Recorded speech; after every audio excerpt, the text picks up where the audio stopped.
Where I went was none of your business. All right. Where is your wife? Who is this? I lied to protect you. She was afraid of someone with a badge. Adam Parker was 42, a senior compliance systems analyst in Columbus, Ohio, and the kind of man people barely noticed. Most of his neighbors believed he was too quiet to stand up for himself, especially around his wife, Skylar.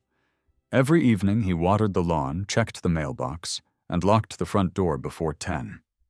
What they didn't know was that Adam had spent months quietly documenting every inconsistency he couldn't explain. When Skylar finally looked him in the eye and said, "Where I went was none of your business," he simply nodded. Then, at exactly 3:00 a.m., his phone exploded with incoming calls from numbers he had never seen before. If you're watching from somewhere in the world today, let me know your country and your local time in the comments. I always enjoy seeing where these stories are reaching. And if you love slow-burning mysteries, unexpected twists and stories where truth wins through patience instead of anger, consider subscribing. You won't want to miss tomorrow's story. The first call lasted 4 seconds. Adam answered on the second ring. "Hello?" Heavy breathing filled the line. Then, a man's voice, low and hurried. "Is Skylar with you?" Adam glanced toward the dark hallway. "No." The caller hesitated. "If she comes back, tell her not to answer anyone." The line went dead before Adam could respond. He looked at the screen. Unknown number. No caller ID. No location. He had barely lowered the phone when it rang again. Different number. A woman this time. "Mr. Parker?" "Yes." "Has Skylar contacted you tonight?" "No." Silence. The woman exhaled slowly. "I was told she might be there." "Who is this?" Another click. Another disconnected call. Adam remained seated at the kitchen table. He did not chase answers. He simply opened the notes application on his phone. 3:01 a.m. unknown male. Asked if Skylar was home. Warned her not to answer anyone. 3:03 a.m. unknown female. Asked whether Skylar had returned. Disconnected before identifying herself. He saved both entries. Outside, the July air hung heavy over Worthington. The neighborhood was completely still. Only the distant hum of Interstate 270 disturbed the silence. Then the phone vibrated again. Third call. This one displayed a Columbus number. Adam answered. "Adam Parker." "Yes." A pause. The speaker sounded confused. "I thought federal investigators already reached you." Adam felt his heartbeat slow instead of quicken. "No. They haven't. No." The man muttered something under his breath. "I've got the wrong timeline." What timeline? But the caller had already ended the conversation. Adam stared at the dark screen. 3 calls, 3 strangers, 3 people looking for Skylar. Not one of them sounded surprised she was missing. That bothered him more than anything. He stood and quietly walked upstairs. The bedroom door remained open. Skylar's side of the bed was untouched. The decorative pillows still rested exactly where she had left them the previous morning. Her overnight bag was gone. So were the black leather ankle boots she usually wore for charity events. He checked the master bathroom. Nothing unusual. Closet. Several dresses missing. Jewelry untouched. He moved into the guest bedroom. Empty. Emma's room. His 16-year-old daughter slept peacefully beneath a blue comforter headphones lying beside her pillow. Adam quietly closed the door without waking her. Back downstairs, he checked the garage. Skylar's silver Lexus RX 350 was gone. His own dark gray Honda Accord remained parked inside. He returned to the kitchen. 3:17 a.m. He opened the family calendar hanging beside the refrigerator. Skylar had written 1 appointment for Thursday. Board dinner. No location, no time. Only 2 words. He took a photograph. Then another. His phone buzzed again. This time the caller identified himself immediately. Mr. Parker, this is Detective James Walker with the Columbus Police Financial Crimes Division. Adam sat back down. His voice stayed calm. How can I help you? I'd like to confirm your wife hasn't returned home. No. When did you last see her? Around 6:30 yesterday evening. What happened? I asked where she'd been. And, Adam repeated her exact words. Where I went was none of your business. Walker stayed silent for several seconds. Did you argue? No. Did she seem frightened? Adam replayed the moment in his mind. Skylar had looked irritated, tired, distracted, but frightened, no. Not frightened, Adam answered carefully. Focused, Walker continued. Did she leave again afterward? Yes. What time? Approximately 8:15. Did anyone pick her up? I don't know. Walker thanked him. We'll likely have additional questions later this morning. Detective? Yes? Why are people calling me before the police? Another pause. I can't discuss that right now. The call ended. Adam didn't move for almost a minute. He wasn't angry, he wasn't afraid, he was organizing. People often misunderstood silence. To Adam, silence created room for observation. He walked into the small office beside the living room. 3 computer monitors sat neatly arranged across his desk. A network video recorder blinked beneath them. Every exterior camera around the house automatically stored 30 days of footage. He inserted yesterday's archive drive. The timeline appeared. 6:28 p.m. Skylar arrived home. She stepped from her Lexus carrying her handbag. Nothing unusual. 7:04 p.m. She walked onto the back patio while speaking on her phone. No audio, only body language.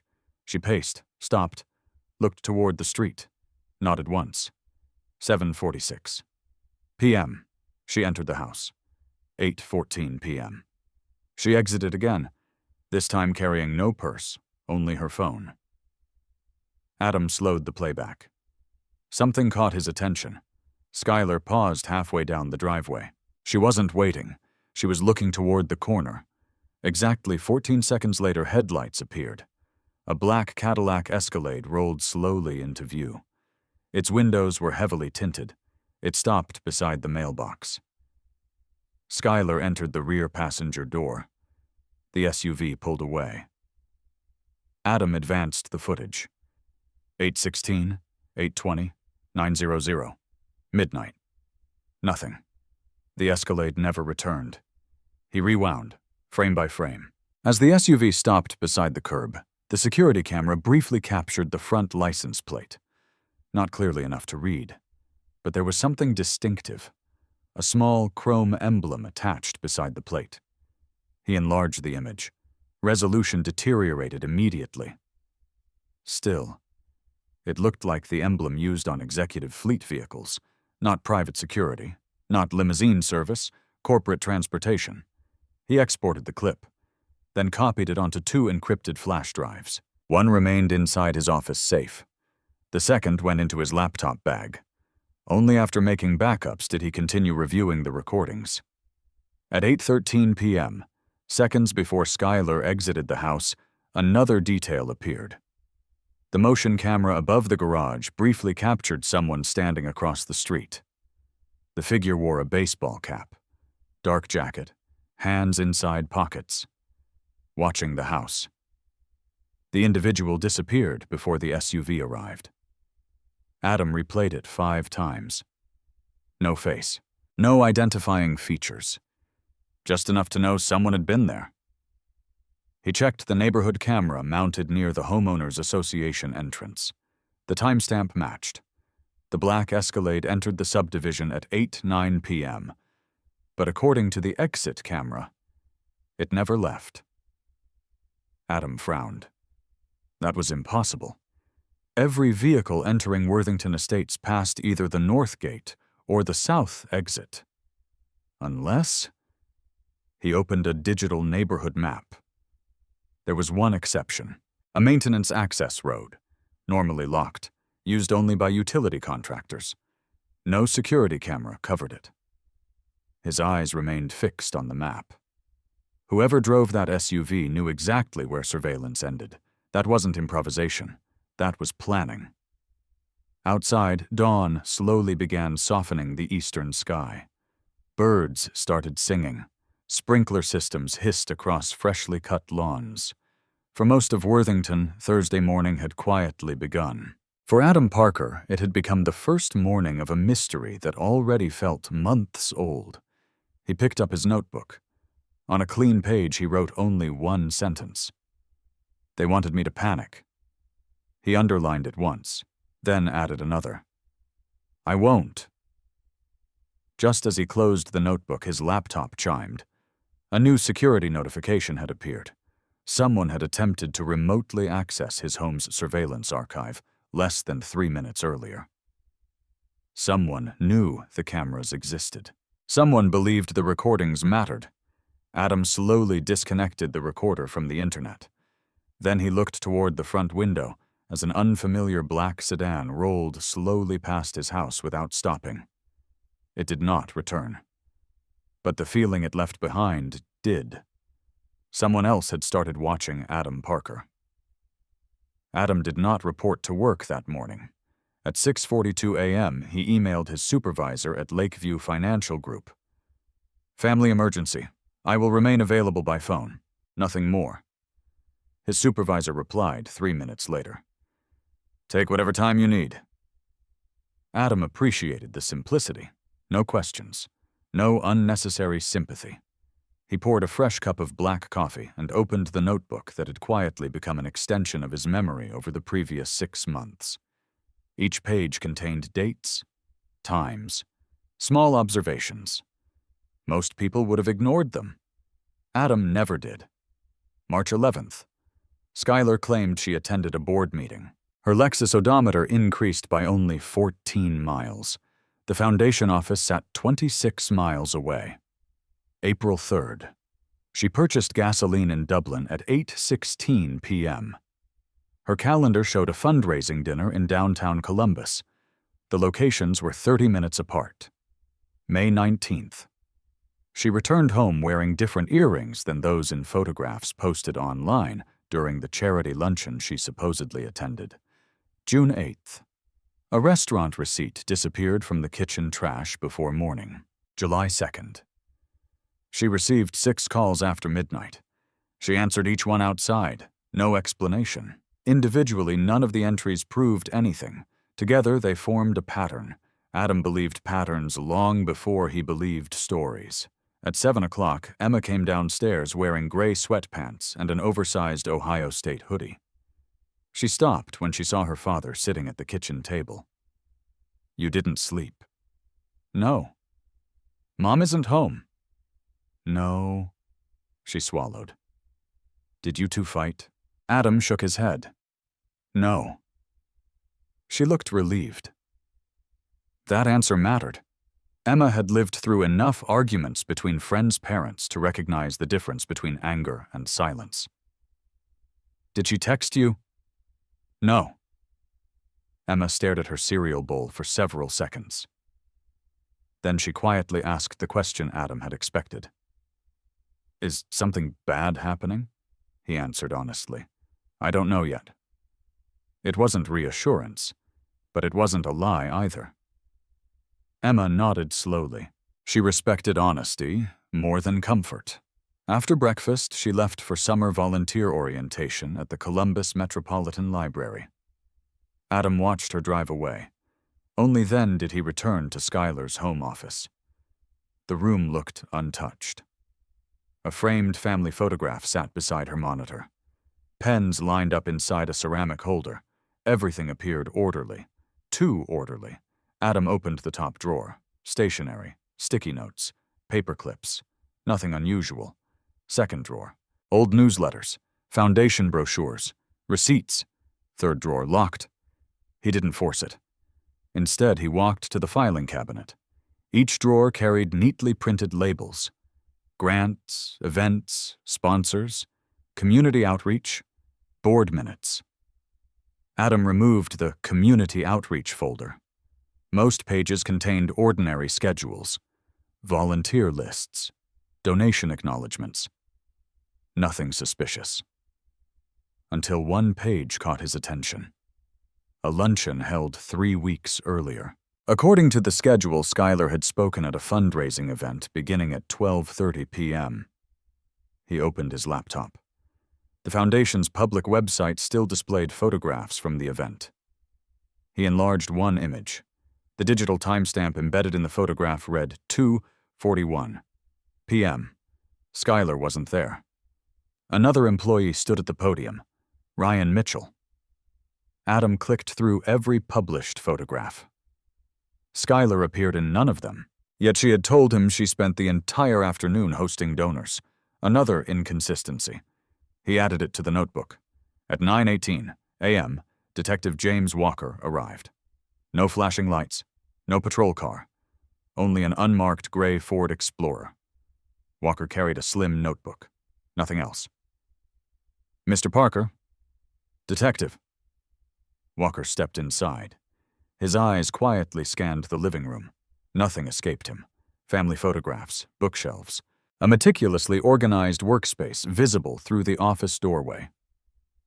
You've already been reviewing things. Adam nodded. I prefer facts. Walker almost smiled. So do I. They sat at the dining room table. Walker asked routine questions first. Skylar's medical history, financial problems, recent arguments, travel plans. Adam answered each without embellishment. Finally, Walker closed his notebook. Have you noticed anything unusual during the past several months? Adam stood without answering. He walked into his office, returned carrying the black notebook. Walker looked surprised. You've kept records. I wasn't investigating my wife. What were you doing? Trying to understand changes. Walker opened the notebook. His expression gradually shifted. Every page contained dates, mileage, times, receipts, calendar comparisons, no accusations, only observations. Walker slowly looked up. You documented all this yourself? Yes. You work compliance?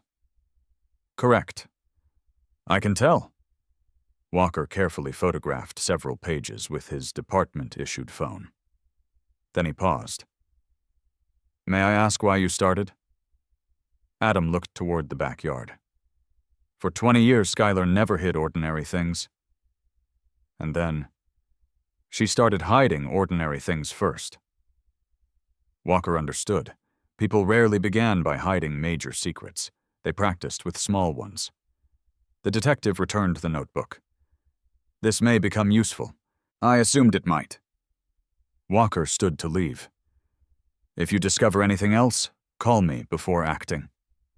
I will. After the detective left, Adam drove downtown, not to the police station, to Bright Horizons Community Foundation. The building occupied the 3rd floor of a renovated brick warehouse overlooking the Scioto River. Employees moved quietly through the reception area. Conversation stopped when Adam entered. Recognition spread immediately. The missing executive's husband. A receptionist forced a polite smile. Mr. Parker. I'm looking for Ryan Mitchell. I'll see if he's available. She disappeared. 2 minutes later, Ryan emerged, 37, well-dressed, usually confident. Today he looked exhausted. Dark circles surrounded his eyes. Adam. Ryan. I'm sorry about Skylar. So am I. Ryan attempted another smile. It didn't last. Adam studied him carefully, not aggressively, simply watching. Ryan repeatedly rubbed his left thumb against his wedding ring, a nervous habit. His eyes drifted toward the hallway every few seconds, waiting for someone, or afraid someone might appear. I have a few questions, Adam said. Ryan nodded. Sure. The fundraising luncheon 3 weeks ago. What about it? Skylar wasn't there. Ryan froze. Only for a heartbeat, then recovered. She had another meeting. With whom? I'm not sure. You hosted the event? Yes. Adam remained silent. Silence often invited people to keep talking. Ryan filled it. I think she was meeting one of our major donors. Which donor? I honestly don't remember. Adam watched another tiny reaction. Ryan blinked twice, looked toward the conference room, then answered too quickly. I really don't. The receptionist interrupted. Ryan, Richard is waiting. Ryan visibly stiffened. Richard, not Mr. Calloway. Just Richard. Interesting. Ryan turned back. I have to go. Adam simply nodded. No problem. As Ryan walked away, a glass conference room door opened briefly. Inside, Adam caught only a glimpse. Expensive navy suit, silver hair, perfect posture. A man standing beside the window while speaking into a phone. The receptionist immediately closed the door again. No introductions. No explanation. Adam left the building.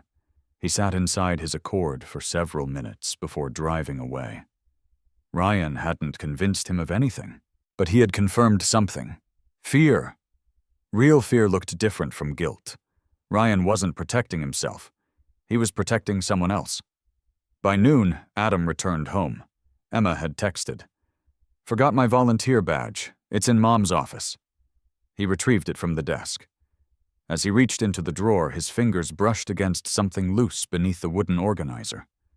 He stopped, carefully lifted the tray. Nothing. He tapped the bottom. Hollow. His eyes narrowed. A false bottom.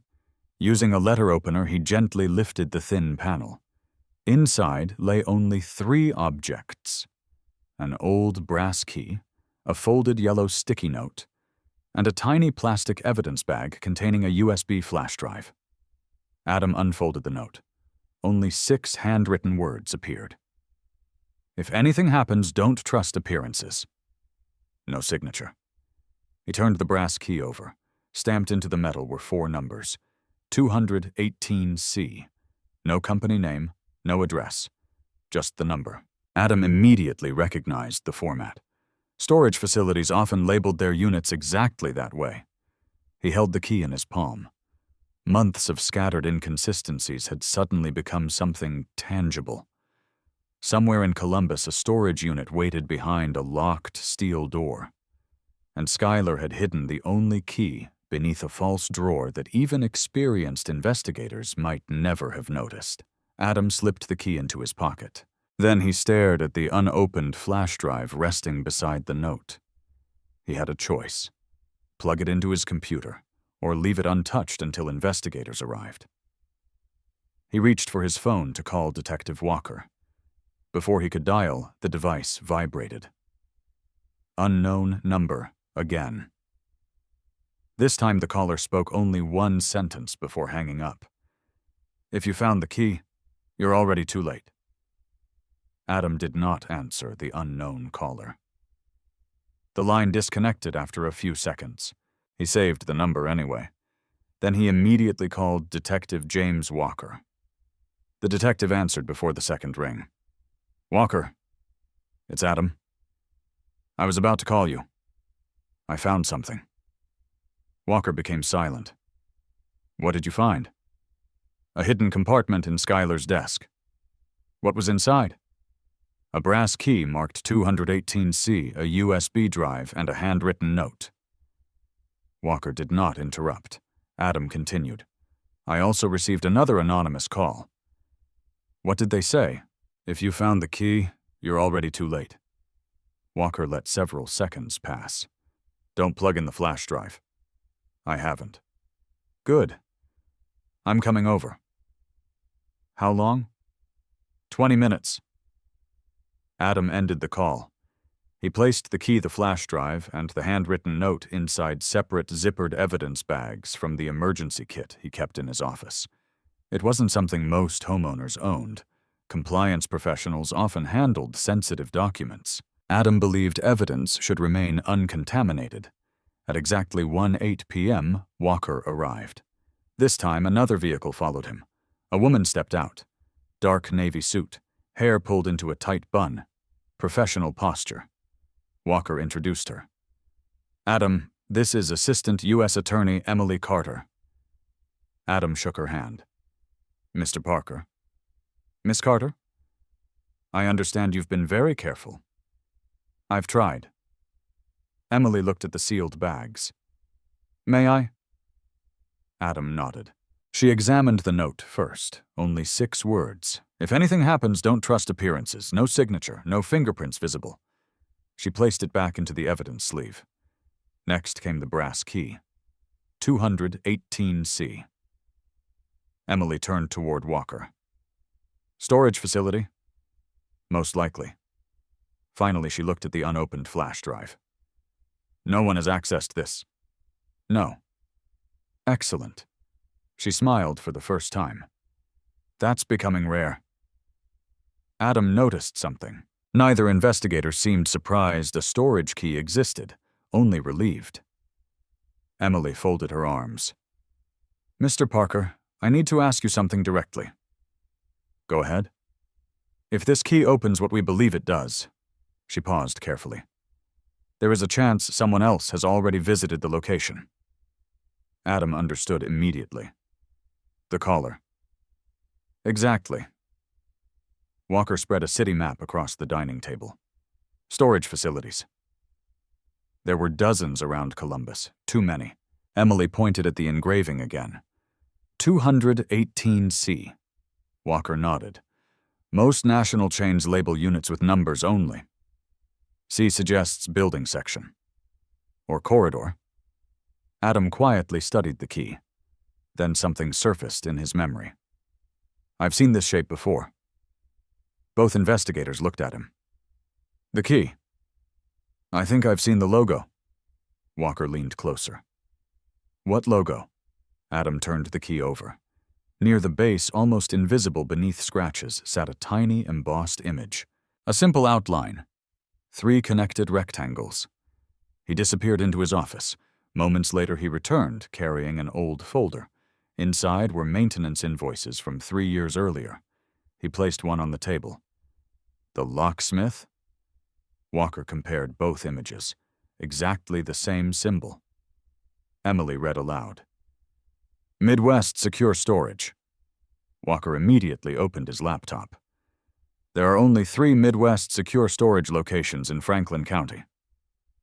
Adam watched as addresses appeared. North Columbus, Grove City, Reynoldsburg. Walker called dispatch. Within minutes, the answer returned. Only one location contained a Building C, the Reynoldsburg facility, Unit 218. Walker closed the laptop. We're going. Emily looked at Adam. You stay here. Adam expected that answer. Instead of arguing, he asked a different question. Can I legally accompany you? Walker hesitated. Emily answered. Only as the lawful possessor of the key, and only if you follow instructions. I will. 35 minutes later, 3 vehicles entered the storage complex. The facility sat behind a tall chain-link fence topped with security cameras. Rows of beige metal buildings stretched across several acres. The property manager met them at the entrance, middle-aged, nervous. Officers, is something wrong? Walker displayed his badge. We need access to Unit 218C. The manager checked his computer. His eyebrows rose. That's strange. What? The renter hasn't accessed the unit in months. When exactly? He examined the log. Officially, he frowned. 93 days. Officially. Adam noticed the word. Walker noticed it too. What do you mean, officially? The electronic gate hasn't recorded entry. But the side maintenance gate has been malfunctioning. When?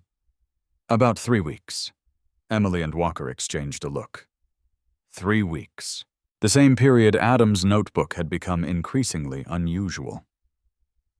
The manager unlocked Building C. The long hallway smelled faintly of concrete dust. Roll-up metal doors lined both sides. numbers painted in black. Finally, the gray steel door stood closed. No visible damage, no broken lock. Adam stepped forward. His hands remained steady. He inserted the brass key. It turned smoothly. No resistance. Walker stopped him. "I'll open it." Adam stepped back. Walker slowly raised the steel door. Metal rattled upward. Sunlight spilled inside. Everyone remained still. The storage unit looked ordinary. Shelving, plastic bins, cardboard banker boxes, old office furniture, nothing dramatic, nothing immediately suspicious. Emily spoke first. "Photographs before touching anything." Crime scene technicians moved quickly. Every shelf, every box, every angle. Only after documentation finished did Walker begin examining the contents. The first banker box contained ordinary foundation newsletters, volunteer manuals, unused brochures. Nothing remarkable. The second held accounting binders, donation summaries, vendor invoices. Emily carefully flipped through several pages, then stopped. "James." Walker joined her. She pointed toward two nearly identical invoices. Same vendor, same amount, different account numbers. Walker frowned. "Duplicate billing." Adam looked closer. The invoice numbers matched perfectly. Only one detail differed. The receiving organization. One payment had gone to Bright Horizons Community Foundation. The other had been routed through a company Adam had never heard of, Lake Horizon Consulting LLC. Emily quietly photographed both. Interesting. The third box proved even stranger. Hundreds of canceled checks, many payable to legitimate charities, others made out to companies with generic names: Community Services Network, Heartland Outreach Solutions, Midwest Program Management. Adam read each carefully. Something felt wrong. Not because the names sounded fake, because they sounded intentionally ordinary. Companies designed never to attract attention. Walker opened another plastic container. Inside lay 6 encrypted external hard drives, still sealed, each labeled only with handwritten dates. No descriptions, no company names. Emily looked toward Adam. "Have you ever seen these before?" "No," one technician called from the back wall. "Detective." Walker walked over. The shelving unit looked fixed in place.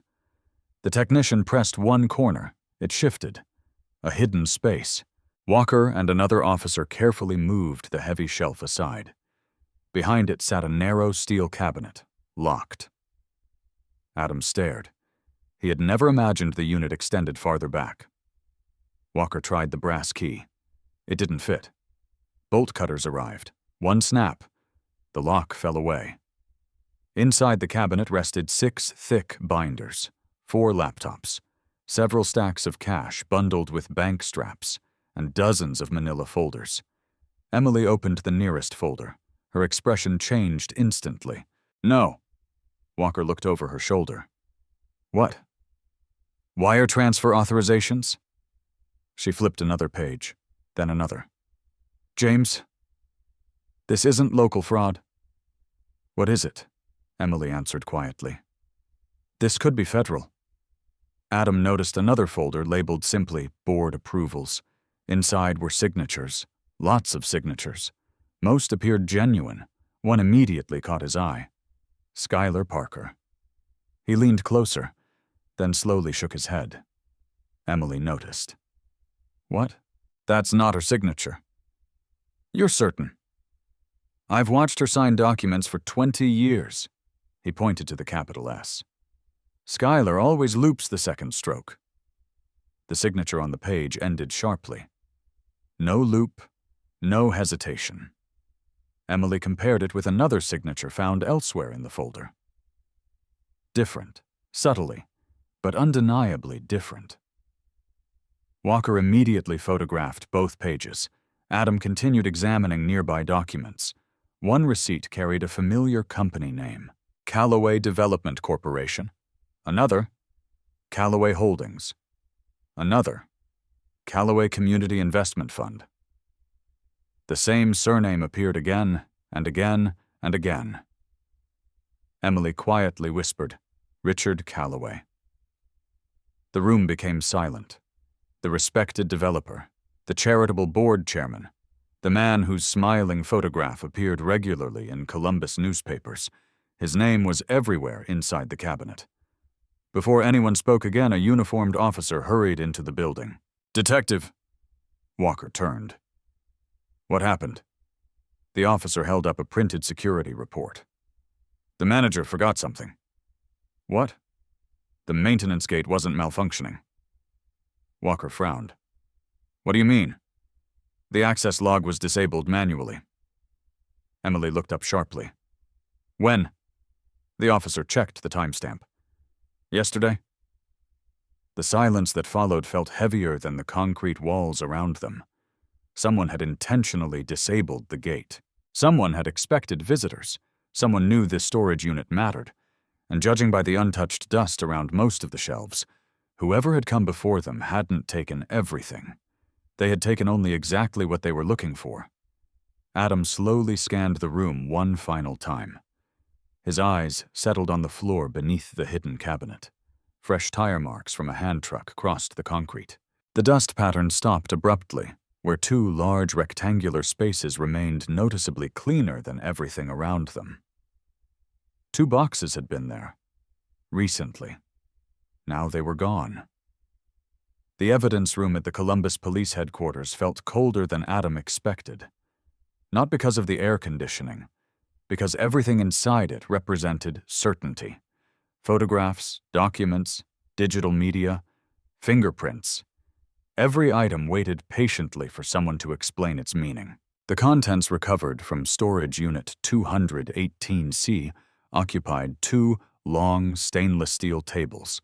Evidence technicians photographed each document before placing it into protective sleeves. Emily Carter stood near the center of the room with latex gloves on, carefully turning page after page. Walker entered carrying 2 cups of coffee. He handed one to Adam. "You've been here 6 hours." Adam accepted it. "I've had longer workdays." Walker smiled faintly. "I believe you." Emily looked up from another binder.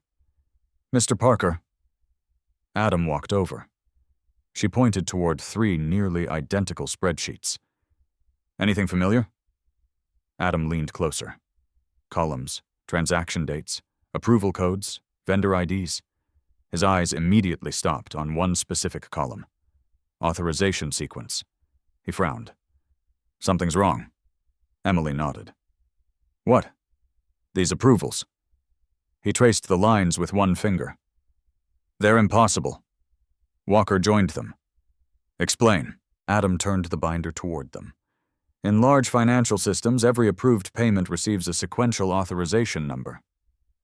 "So, these numbers go backward."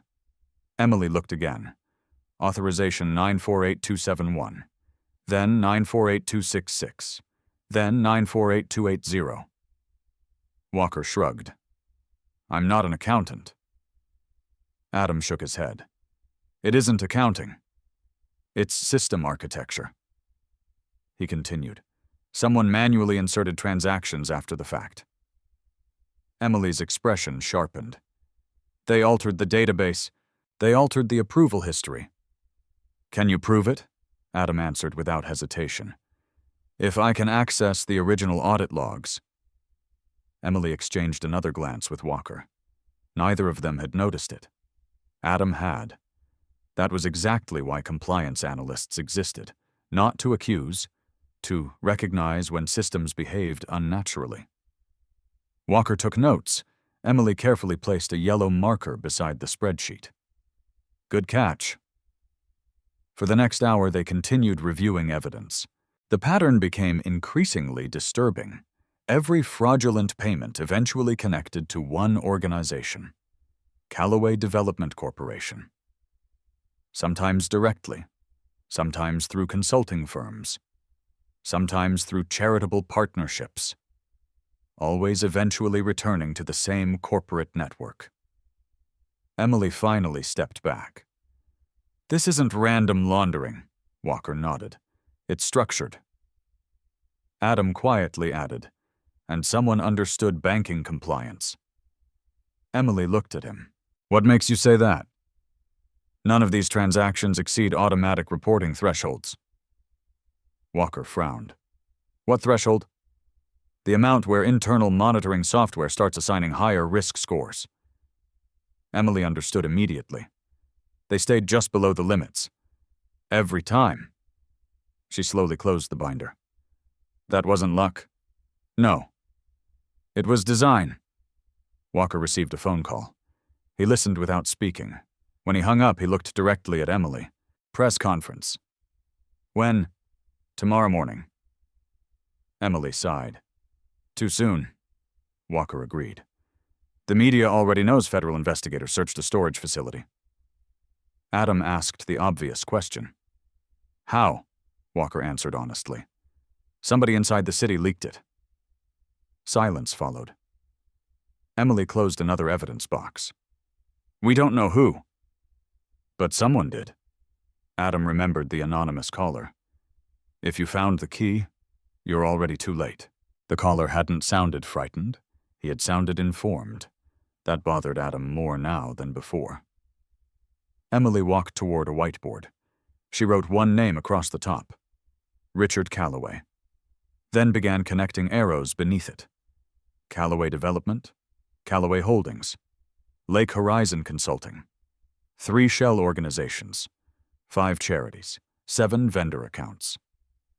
The diagram spread wider every few minutes. Walker leaned against the wall. I've investigated financial crimes for 19 years. He stared at the board. I've never seen a network this carefully layered. Emily nodded. Neither have I. Adam remained quiet. He wasn't looking at the board anymore. He was studying the signatures. Dozens of them. Different executives. Different dates. Different companies. Yet something felt strangely repetitive. He carried one folder toward a brighter desk lamp. Emily noticed. What is it? I'm not sure. He aligned 4 signatures beside each other. Richard Calloway, Ryan Mitchell, board treasurer, foundation director. At first glance, they looked authentic. Then Adam saw it. The pen. Emily stepped closer. What about it? Same pressure. Walker looked confused. Adam continued. These signatures were supposedly made months apart. So, the ink pressure is identical. Emily frowned. Meaning, they weren't signed naturally.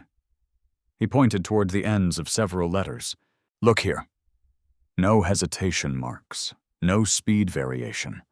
Every stroke carried exactly the same thickness. Walker slowly understood. Someone traced them.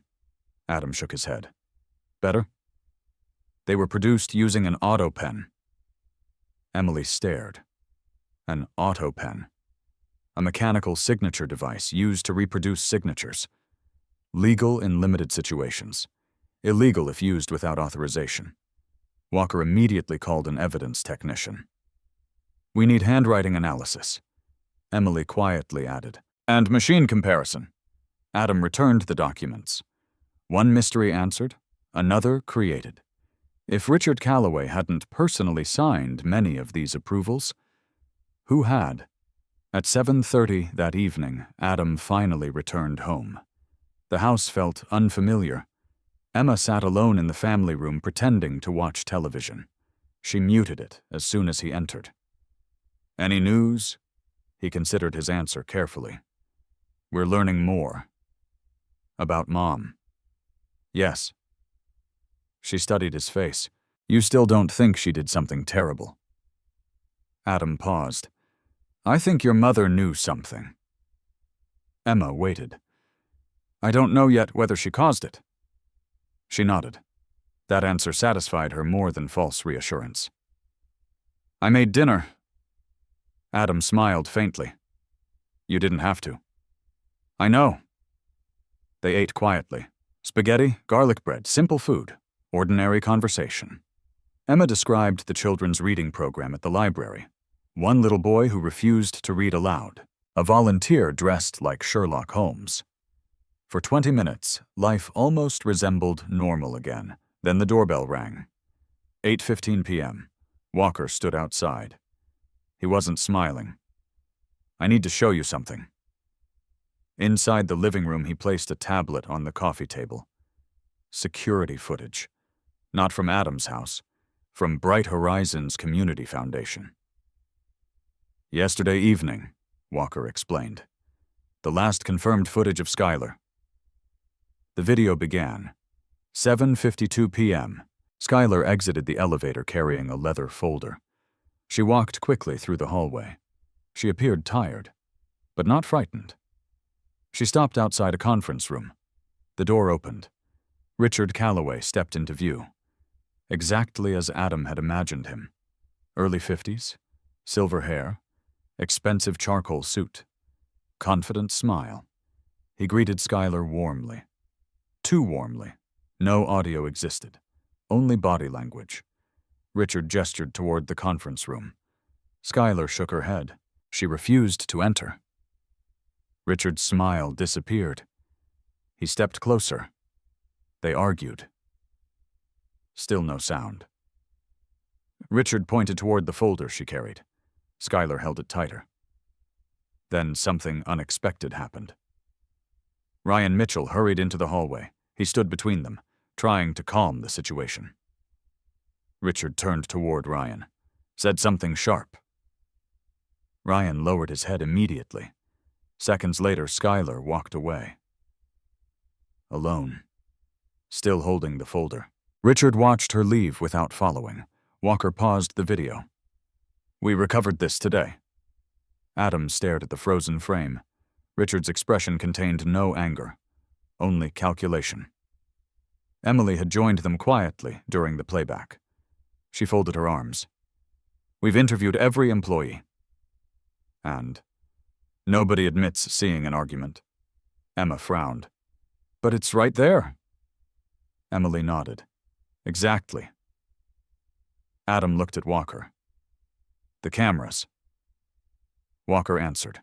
"Someone erased most of yesterday's recordings."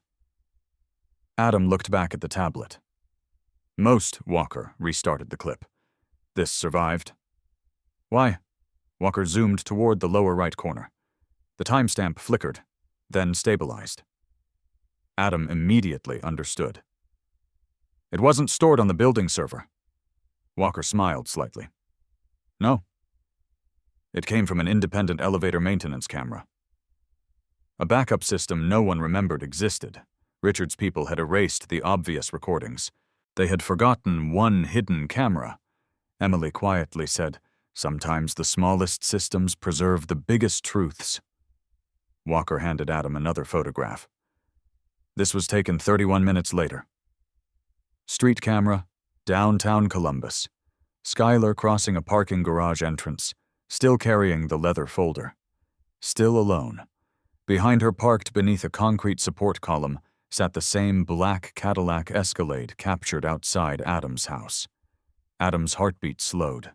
He recognized the chrome emblem beside the license plate. Executive Fleet Vehicle, exactly the same one.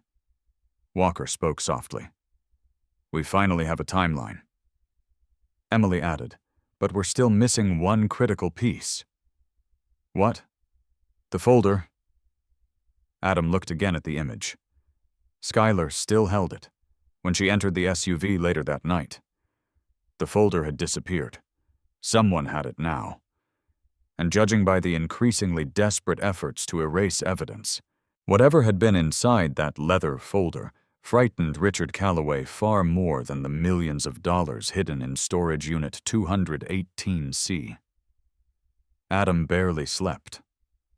The photograph of Skylar crossing the parking garage stayed fixed in his mind long after midnight. She had been carrying the leather folder.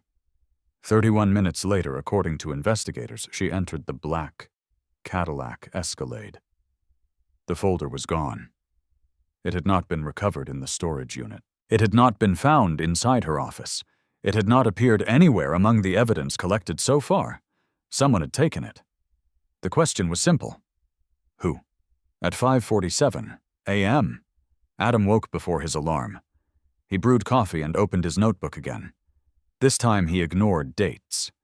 Instead, he listed names: Skylar Parker, Richard Calloway, Ryan Mitchell, Margaret Collins, board members, foundation accountants, drivers, administrative assistants, everyone connected to Bright Horizons. Then he began drawing lines. Who reported to whom? Who approved payments? Who attended board meetings? Who appeared in photographs? Within 20 minutes, one observation stood out. Ryan Mitchell attended nearly every event where Richard Calloway appeared, but Richard almost never appeared unless Ryan was already involved. That relationship worked both ways, not superior and employee, partners, or something close to it. Adam circled Ryan's name. His phone vibrated. Detective Walker. "We have a problem." Adam immediately recognized the tone. "What happened?" "Richard Calloway retained legal counsel." "I expected that. So did we." Walker paused. "But that's not the problem." "What is?" "He emptied his corporate office overnight." Adam stood. "What?" "Furniture remains. Documents don't." Adam looked toward the kitchen window. "When?" "Sometime between midnight and 4. "You have surveillance?" Walker answered with visible frustration. "The cameras were offline." Adam closed his eyes. Again. Someone always seemed one step ahead. Walker continued. "Emily wants you downtown. I'll leave now." 45 minutes later, Adam entered the Federal Building. Emily waited inside a conference room already covered with enlarged photographs and financial charts. She looked exhausted, but focused. "Good morning." "I'm guessing it isn't." "No." She handed Adam a printed inventory list. "These are the boxes removed from Calloway's executive office." Every line ended the same way. Contents unknown. Adam frowned. "No inventory. The movers claim they weren't allowed to look. Who hired them?" Emily slid another page across the table. "A transportation company. Privately owned. Paid in cash. The pickup authorization carried only one signature. Richard Calloway." Adam studied the page, then looked again. His eyes narrowed. Emily noticed. "What?" "This signature. What about it?" "It's real." Walker looked surprised. "You're sure?" Adam nodded immediately. "The pressure changes. The hesitation points. The pen lift. This one wasn't machine-generated." Emily understood. "So Richard personally approved removing those boxes?" "Yes." "And only those boxes?" Walker leaned over the table. "What made those documents so important?" Adam answered quietly. "They were the only ones he trusted himself to protect." Emily slowly nodded. "That makes sense." A knock interrupted them. An FBI forensic accountant entered carrying a laptop. "I've got something." Everyone gathered around. He projected a spreadsheet onto the screen. Hundreds of wire transfers, dozens of accounts, color-coded. "These are the transactions recovered from the storage unit." He highlighted one sequence. "Notice anything?" Adam did. "They stop." The accountant smiled. "Exactly. The laundering activity suddenly ends." Emily folded her arms. "When?" 3 days ago." Walker frowned. "But Skylar disappeared yesterday." The accountant clicked again. A timeline appeared. 3 days earlier. Every suspicious transfer ceased. No new shell companies. No additional payments. Nothing. Adam spoke almost to himself. "Someone shut the system down." Emily looked toward him, because they knew investigators were getting close. Walker added, or because someone inside refused to continue. The room fell silent. Skylar. Had she stopped cooperating? Or had she discovered what was happening? Those possibilities were no longer theoretical. At noon, Adam received permission to return briefly to Bright Horizons with federal investigators. This time the atmosphere inside the building had changed completely. Employees whispered. Several offices stood empty. Security guards watched every visitor. The receptionist recognized Adam immediately. She looked nervous. Emily displayed federal credentials. "We're conducting additional interviews." The receptionist nodded quickly. "Of course." Ryan Mitchell appeared moments later. His tie was crooked. His eyes were bloodshot. He looked like a man who had not slept. "Adam?" "Ryan." Emily introduced herself. "We'd like to ask a few questions." Ryan hesitated, then agreed. Inside a small conference room, Walker activated an audio recorder. "State your name." "Ryan Mitchell." "Position." "Executive Director." Emily began gently. "When did you last see Skylar Parker?" "Yesterday evening." "Approximately around 8. "What was discussed?" Ryan swallowed. "Nothing important." Adam remained silent. Emily continued. "Security footage shows an argument." Ryan looked down. "It wasn't an argument." "What was it?" "A disagreement." "About?" "I can't say." Emily leaned forward. "You can." Ryan looked at Adam, then away again. "I signed a confidentiality agreement." Walker spoke calmly. "Those agreements don't cover criminal conduct." Ryan didn't answer. Emily placed a still image from the hallway camera on the table. Richard pointing, Skylar refusing, Ryan standing between them. "What happened?" Ryan rubbed his forehead. "I tried to calm everyone down." "Why?" "Because Richard was angry." "About what?" Ryan finally whispered. "The folder." Adam's heartbeat slowed. Emily asked carefully, "What folder?" Ryan closed his eyes. "The one Skylar took. So she took it." "Yes." "Why?" Ryan remained silent. Walker waited. Emily waited. Adam simply watched. Finally, Ryan looked directly at Adam. "She said someone had to know the truth." Nobody spoke. Ryan continued. "Richard demanded she hand it over." "Did she?" "No." "What happened then?" "She walked away." Walker asked, "Did Richard follow her?" "No." "Did anyone?" Ryan hesitated again. "I don't know." Emily immediately caught the hesitation. "You do know." Ryan looked exhausted. "I saw someone leave after her." "Who?" Ryan's voice barely rose above a whisper. "Margaret Collins." Adam recognized the name immediately. Margaret. Chairwoman of the Foundation's Audit Committee. One of Skylar's closest professional friends. Emily exchanged another glance with Walker. This changed everything. After the interview ended, Ryan asked Adam to remain behind.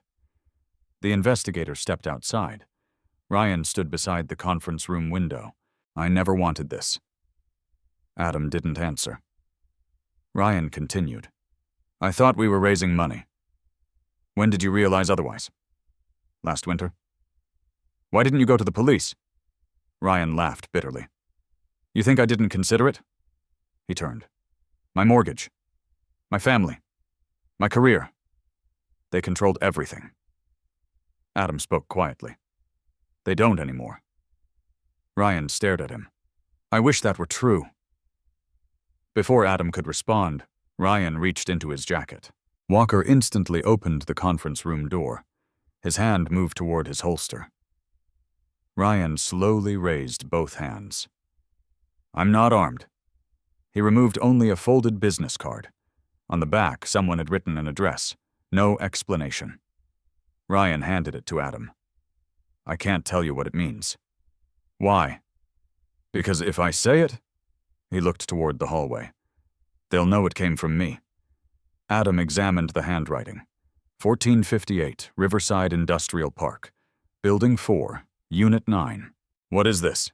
Ryan answered carefully. "The place Richard visited whenever he didn't trust computers."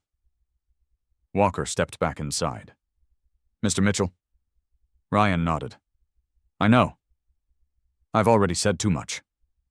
Emily entered moments later. She saw the card in Adam's hand. "What is that?" Adam handed it over. She read the address twice, then looked at Ryan. "Warehouse." Ryan said nothing. Emily understood his silence. She turned to Walker. "We'll verify it immediately." Within 20 minutes, an FBI surveillance team confirmed the location. The warehouse existed, legally owned by another consulting company. One more shell corporation. No listed employees. No active website. No public business operations. Only monthly utility bills. Someone was paying to keep the building running, but almost nobody ever entered it. Walker received another update through his radio. He looked at Emily, then at Adam. "Motion sensors." Emily frowned. "What?" "The warehouse became active." "When?" Walker checked the timestamp. 7 minutes ago. Adam looked toward the address still lying on the conference table. For 3 days, the financial network had gone silent. Richard had emptied his office overnight. Now, for the first time in weeks, activity had suddenly begun inside the one warehouse Ryan feared enough to reveal only in secret.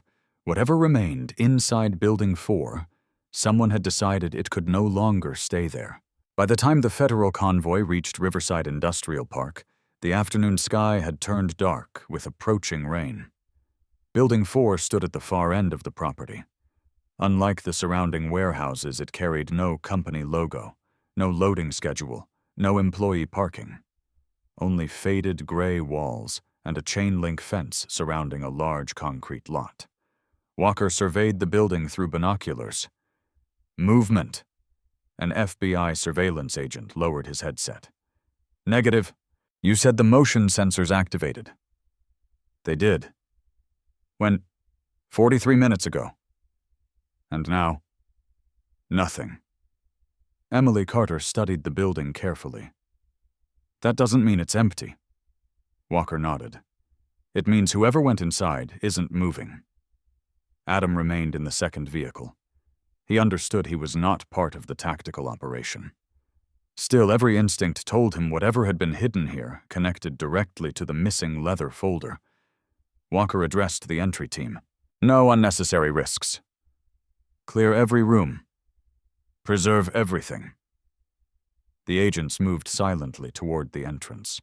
One examined the steel door. "No forced entry." Another checked the lock. "It's open." Walker frowned. "All ready." The agent nodded. Someone wanted access. Or wanted someone else to believe they did. The thought crossed Adam's mind immediately. Walker slowly pushed the door inward. Darkness. Rows of industrial shelving. Wooden pallets. Plastic containers. Nothing appeared unusual. The first team entered. Room by room. Corner by corner. 10 minutes later, Walker's voice echoed through the radio. "Main floor clear." Emily looked toward the staircase leading to the second level. "What about upstairs?" The second team disappeared above. Adam watched from outside. Rain began falling. Not heavily. Just enough to leave dark circles across the concrete. Then another voice crackled through the radio. "Office located." Walker climbed the stairs. Emily followed. After receiving permission, Adam entered with them. The upstairs office overlooked the warehouse floor through large interior windows. Everything inside appeared strangely organized. Desk, computer, filing cabinets, coffee maker, wall calendar. Nothing looked abandoned. Walker approached the desk. Dust covered everything, except one spot, a clean rectangle, roughly the size of a laptop. Someone had removed it recently. Emily opened the top drawer. Empty. The second. Office supplies. The third. Nothing. Walker examined the filing cabinets. Locked. An evidence technician photographed them before forcing the first cabinet open. Inside hung dozens of perfectly labeled folders. Insurance, maintenance, property taxes, electric bills. Every document appeared ordinary. Too ordinary. Emily quietly said, "Nobody hides ordinary paperwork this carefully." Walker agreed. Keep looking. Adam wandered towards the calendar hanging beside the window. Every day carried handwritten notes. Inspection, vendor, maintenance, meeting. Nothing suspicious. Until one date, 3 weeks earlier.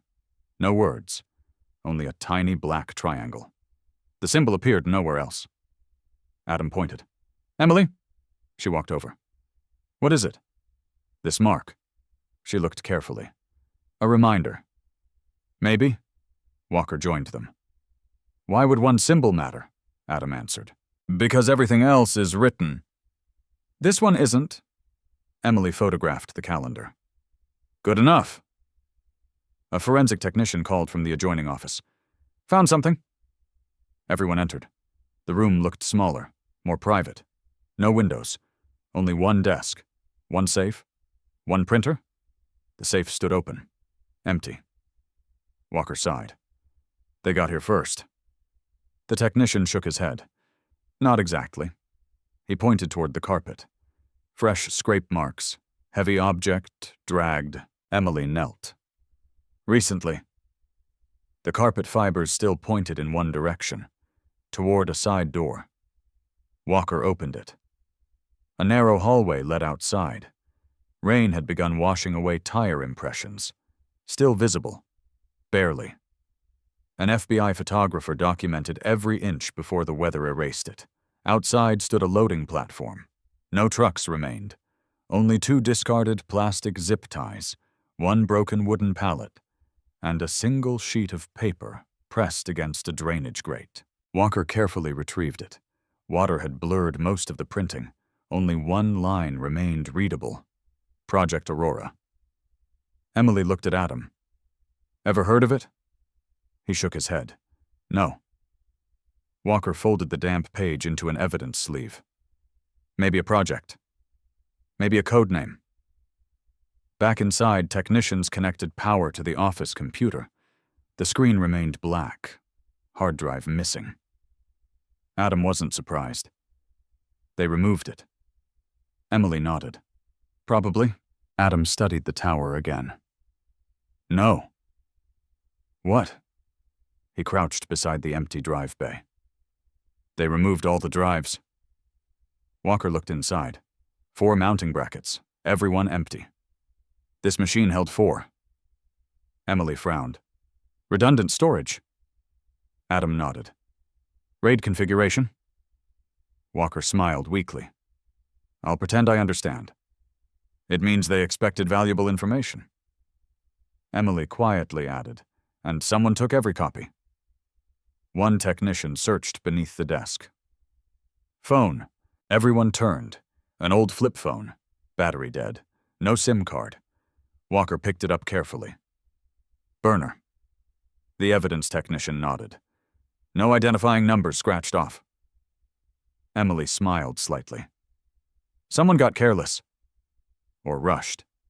Either possibility helped investigators. The phone disappeared into an evidence bag. Hours passed. More shelves, more boxes, mostly cleaning supplies, unused office furniture, packaging materials. Nothing connected directly to Richard Calloway. Nothing connected to Skylar. Nothing except the mysterious phrase, Project Aurora. At nearly 6 o'clock, the search officially ended. Walker looked frustrated. We're missing it. Emily remained thoughtful. No. Walker looked at her. They cleared the warehouse. They removed computers. They emptied the safe. They stripped the drives. She slowly turned in a circle. But they left the building. Adam understood what she meant. People hiding evidence usually abandoned locations. They didn't continue paying monthly utilities, unless... Walker finished the thought. They expected to return? Emily nodded.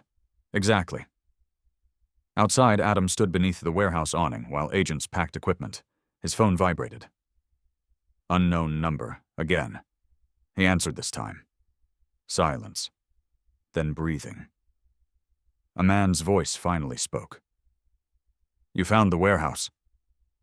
Adam didn't respond. You still don't understand. Who is this? You've been asking the wrong question. The line crackled. Adam stepped farther away from the others. What question? You keep asking where your wife went. The voice sounded strangely calm. You should ask why she refused to come home. Adam's chest tightened. What do you know? I know she chose. Chose what? A pause. To disappear before Richard could make her disappear. The sentence echoed in Adam's mind. Before he could ask another question, the caller continued. The folder wasn't the most important thing she took. Adam looked toward the warehouse. What else? Silence.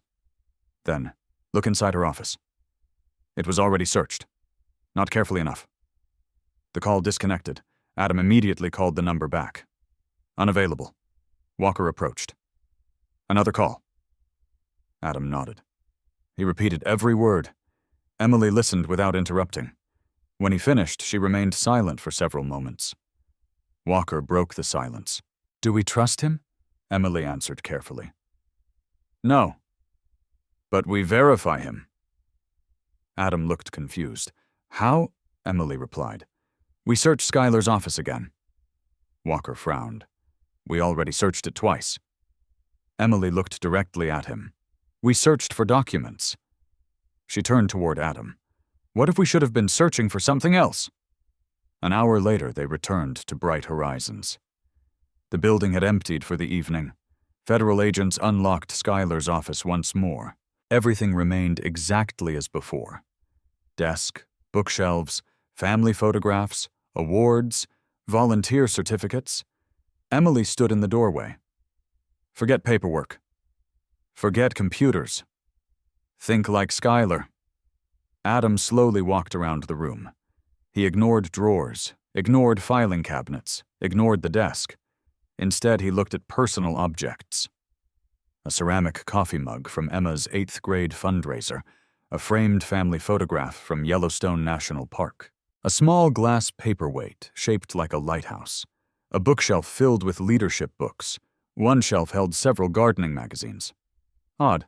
Skylar enjoyed gardening, but she never kept magazines. She borrowed them from the library. Adam removed one issue. Nothing. Another. Nothing. The third refused to move. He frowned. Emily? She walked over. What? This isn't a magazine. He gently pulled harder. The cover came free. Inside sat a hollow book. Hidden within the cavity rested a tiny velvet pouch, no larger than a wallet. Walker carefully opened it.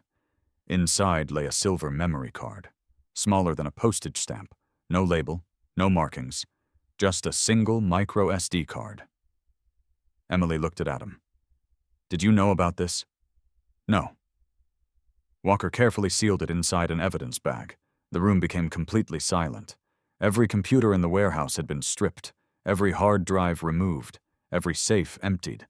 Yet Skylar had hidden one tiny storage card in the last place anyone thought to search. Whatever information she had risked everything to protect, it had never left her office. And for the first time since she disappeared, Adam allowed himself to believe that Skylar had never been running from him. She had been trying to stay one step ahead of everyone else.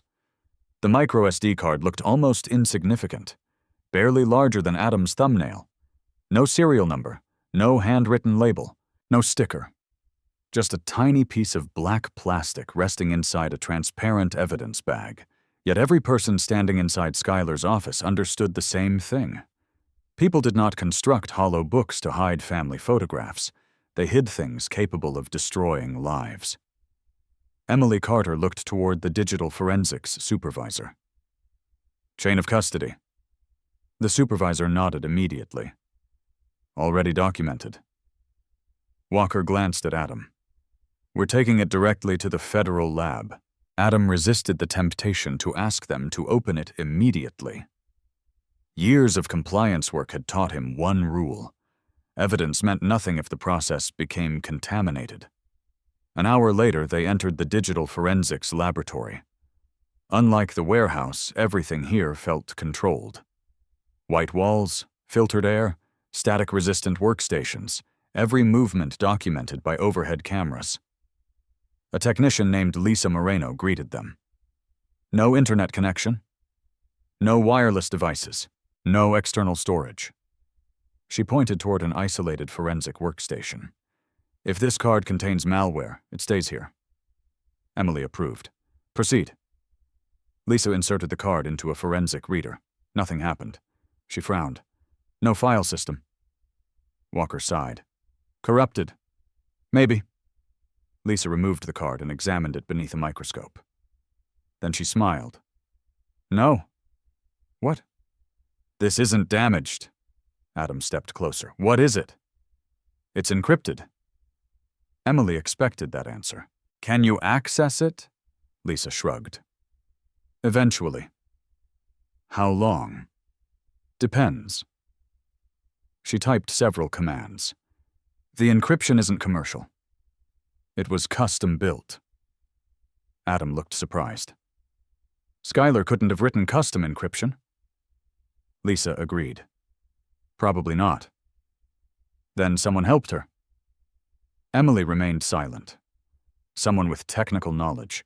Someone who understood digital security. Adam's thoughts immediately returned to Ryan Mitchell. Or perhaps someone they had not yet discovered.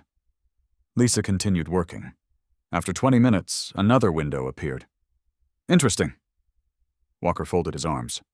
What now? The card contains 2 partitions? Emily looked up. Explain. One visible? One hidden? Adam nodded slowly. Hidden partition? Lisa smiled. You've seen this before. Corporate fraud investigations. She clicked another screen. The visible partition contains exactly 1 file. What kind? A video. Walker leaned forward. Play it. Lisa shook her head. We haven't verified it yet. Emily answered immediately. Verify it. 5 more minutes passed. Finally, Lisa disconnected the workstation from every remaining network. She turned the monitor toward them. The video lasted only 48 seconds. Skylar appeared alone. She was sitting inside what looked like her office. The same bookshelf, the same desk. She looked exhausted. Not frightened. Determined. She looked directly into the camera. If you're watching this... She stopped briefly. Then, something happened before I could explain. Adam forgot to breathe. Skylar continued. I don't know who will find this. It could be Adam. It could be federal investigators. It could be someone I don't trust. Her voice remained calm. If it isn't Adam... She looked away for a second. Please make sure he sees this. Walker quietly lowered his eyes. Skylar continued. I discovered that donations meant for children's education were being redirected through a network of shell companies. She paused. I copied enough evidence to prove it. Emily whispered, The folder? Skylar continued speaking. I never intended to become involved. But once I knew... She closed her eyes briefly. I couldn't pretend anymore. Adam stared silently at the screen. Skylar looked directly into the camera again. Adam? His name sounded different coming from the recording. Gentler. If you're seeing this, I'm sorry. I lied to protect you. I knew they were watching us. I couldn't tell you where I was going. Because if they knew you understood... She stopped again. They would come after you first. Adam felt every word, every strange conversation, every unexplained absence, every cold answer. They suddenly looked different. Not cruel, protective. Skylar took a slow breath. I hid copies. Not one. Several. Emily immediately looked toward Lisa. Several. Skylar continued. If they find one, they won't find them all. Walker whispered, Smart. The recording neared its end. If anything happens to me... She looked directly into the camera one final time. Don't trust Richard. The screen turned black. 48 seconds. Silence filled the laboratory. No one spoke for nearly half a minute. Finally, Walker exhaled. Well, Emily quietly answered, "Now we know." Adam never moved. He replayed one sentence repeatedly. "I lied to protect you." Lisa broke the silence. "That's only the visible partition." Emily turned. "What about the hidden one?" Lisa smiled. "I haven't opened it yet." The room instantly became alert again. She typed several additional commands. The hidden partition requested another password. Walker frowned. "So we're stuck?" Lisa shook her head. "Maybe not." She enlarged the encryption header. Adam studied the hexadecimal characters. Then one line caught his attention. Metadata. Creation device. He blinked. "Wait." Emily looked toward him. "What?" "The encryption software." "What about it?" "It records device names." Lisa quickly searched. Seconds later, a single identifier appeared. AP Compliance 17. Adam stared at the monitor. Emily noticed. "You recognize it?" "Yes." "What is it?" "My office workstation." Everyone became still. Walker looked confused. "Your computer?" Adam nodded slowly. "I configured encrypted audit archives 2 years ago." Lisa looked interested. "The software remembers installation profiles." Emily finally understood. "Skylar encrypted this card using your workstation." Adam nodded. "While I was at work." Walker asked, "Would she know the password?" Adam answered immediately. "Yes." "I taught her." Lisa turned toward him. "Try." Adam hesitated. He had created dozens of passwords over the years. Which one then, he remembered. Years earlier, while setting up encrypted family backups, Skylar had laughed at his habit of creating complicated passwords. He had finally chosen one she insisted he would never forget. The coordinates where they first met. He entered them carefully. The screen paused. Everyone waited. The partition opened. Lisa's eyes widened. "Oh." Walker leaned closer. "What?" "It's not documents." Emily frowned. "What is it?" Lisa clicked another folder. Photographs, hundreds, then another. Scanned contracts, then another. Audio recordings, then another. Complete financial databases. The room became absolutely silent. Adam stared at the directory names. Board meetings, private flights, foundation transfers, executive phones. Emily whispered, "My God." Walker slowly sat down. "This isn't evidence." Emily corrected him. "It's an entire case." Lisa opened one spreadsheet. Thousands of transactions. Every payment linked, every shell company identified, every recipient listed. Adam immediately noticed something unusual. "Look." Emily followed his finger. One column carried a title. Federal Contact. Walker frowned. "What does that mean?" Lisa sorted the entries alphabetically. Names appeared. Corporate executives, consultants, lobbyists. Then one line froze everyone. Federal Contact. Special Agent Daniel Brooks. Walker looked confused. "That's impossible." Emily didn't answer. Walker continued. "Daniel Brooks works with the FBI Financial Crimes Division." Lisa opened the supporting file. A scanned expense report. Meeting dates. Travel reimbursements. Phone numbers. Nothing immediately proved corruption. Yet his name appeared repeatedly alongside confidential investigative updates. Emily slowly folded her arms. "If this is authentic," Walker finished the sentence. "They had someone feeding them information." Adam remembered every step of the investigation. Richard always staying ahead. Offices emptied. Computers removed. Warehouses cleared. Surveillance disabled. It suddenly made sense. Someone had warned them. Lisa continued searching. Another folder appeared. Personal. Emily opened it carefully. Inside sat family photographs. Emma's birthday, Christmas dinner, Yellowstone National Park. Nothing unusual. Until the final image. Skylar stood beside a coffee shop window. She wasn't looking at the camera. She was secretly photographing two men seated inside.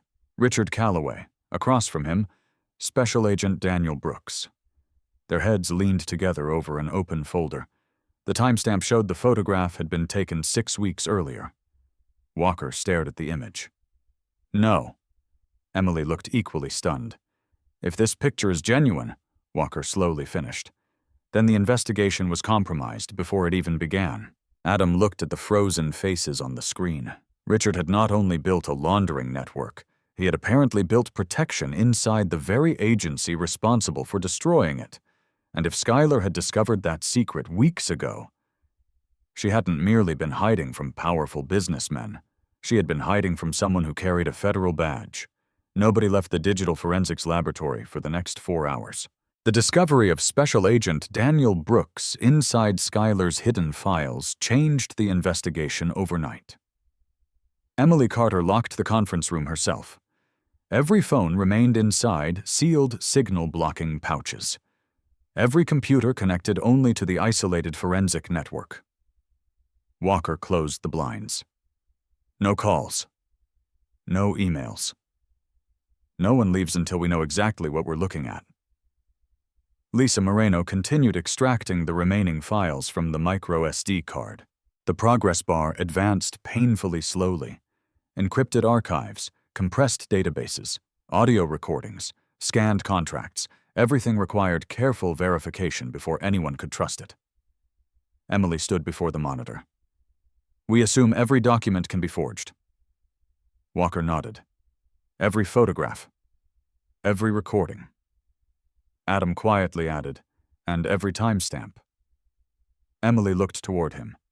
Exactly. They would not build a federal case on assumptions. Not anymore. Lisa opened another folder. This one carried a simple title. Meetings. Inside sat 27 audio files, each identified only by date. Emily selected the earliest recording. The speakers remained unidentified. Only voices. A man spoke first. The auditors are asking too many questions. Another answered calmly. Move the education grants. A third voice laughed. Through Horizon. Oh, no. They're already watching Horizon. Walker took notes. No names. No proof. Just voices. Lisa opened another recording. A familiar voice filled the room. Richard Calloway. I don't care what it costs. The paperwork disappears before Friday. Silence. Then another man answered. It will. Emily paused the recording. We'll need voice comparison. Lisa nodded. Already running. Adam stared at the waveform. Richard sounded completely different from his public appearances. Colder, sharper. No trace of the friendly businessman who smiled for newspaper photographers. Lisa opened another file.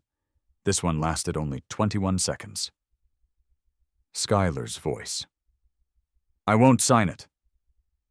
Richard answered immediately. You already have. No? You used the machine? Silence. Then Richard quietly replied, Nobody will ever prove it. Walker slowly looked toward Adam. The auto pen. Adam nodded. Skylar had known. Weeks before, investigators discovered the forged signatures. Emily quietly whispered, she was collecting evidence long before she disappeared. Lisa continued recovering additional files. One spreadsheet contained hundreds of phone numbers. Another listed private aircraft registrations. Another documented meetings held in hotels across Ohio, Indiana, and Kentucky. Every file expanded the conspiracy. None yet explained where Skylar had gone. At nearly midnight, Lisa called everyone back to the workstation. I found something unusual. Emily stepped beside her. What? Deleted files. Walker frowned. I thought this card was hidden. It was. But someone deleted data before Skylar recorded her message. Adam looked at the screen. Can you recover it? Lisa smiled. Most of it. Another progress bar appeared. Minutes later, several photographs emerged. The first showed Richard entering a private hangar. The second showed Margaret Collins carrying banker boxes into a corporate jet. The third stopped everyone. Skylar stood beside a black SUV, the same Cadillac Escalade. But she wasn't entering it. She was speaking with the driver. Adam leaned closer. Zoom! Lisa enlarged the image. The driver's face gradually sharpened. Walker frowned. I know him. Emily looked over. Who? Former Deputy U.S. Marshal. What? Retired 3 years ago. Walker searched an internal personnel database. The photograph matched. Nathan Briggs. Emily folded her arms. What is a retired marshal doing driving Richard Calloway? Nobody answered. Lisa continued restoring deleted material. Then another image appeared. This time the photograph had been taken from much farther away. Skylar handed the leather folder to someone standing beside another vehicle. Not Richard, not Ryan, not Margaret. A woman. Baseball cap. Dark sunglasses. Face partially hidden. Emily enlarged the image. The resolution became grainy, still impossible to identify. Walker looked disappointed. Too blurry. Adam remained focused. Zoom the vehicle. Lisa shifted towards the license plate. Only the last 4 characters remained readable.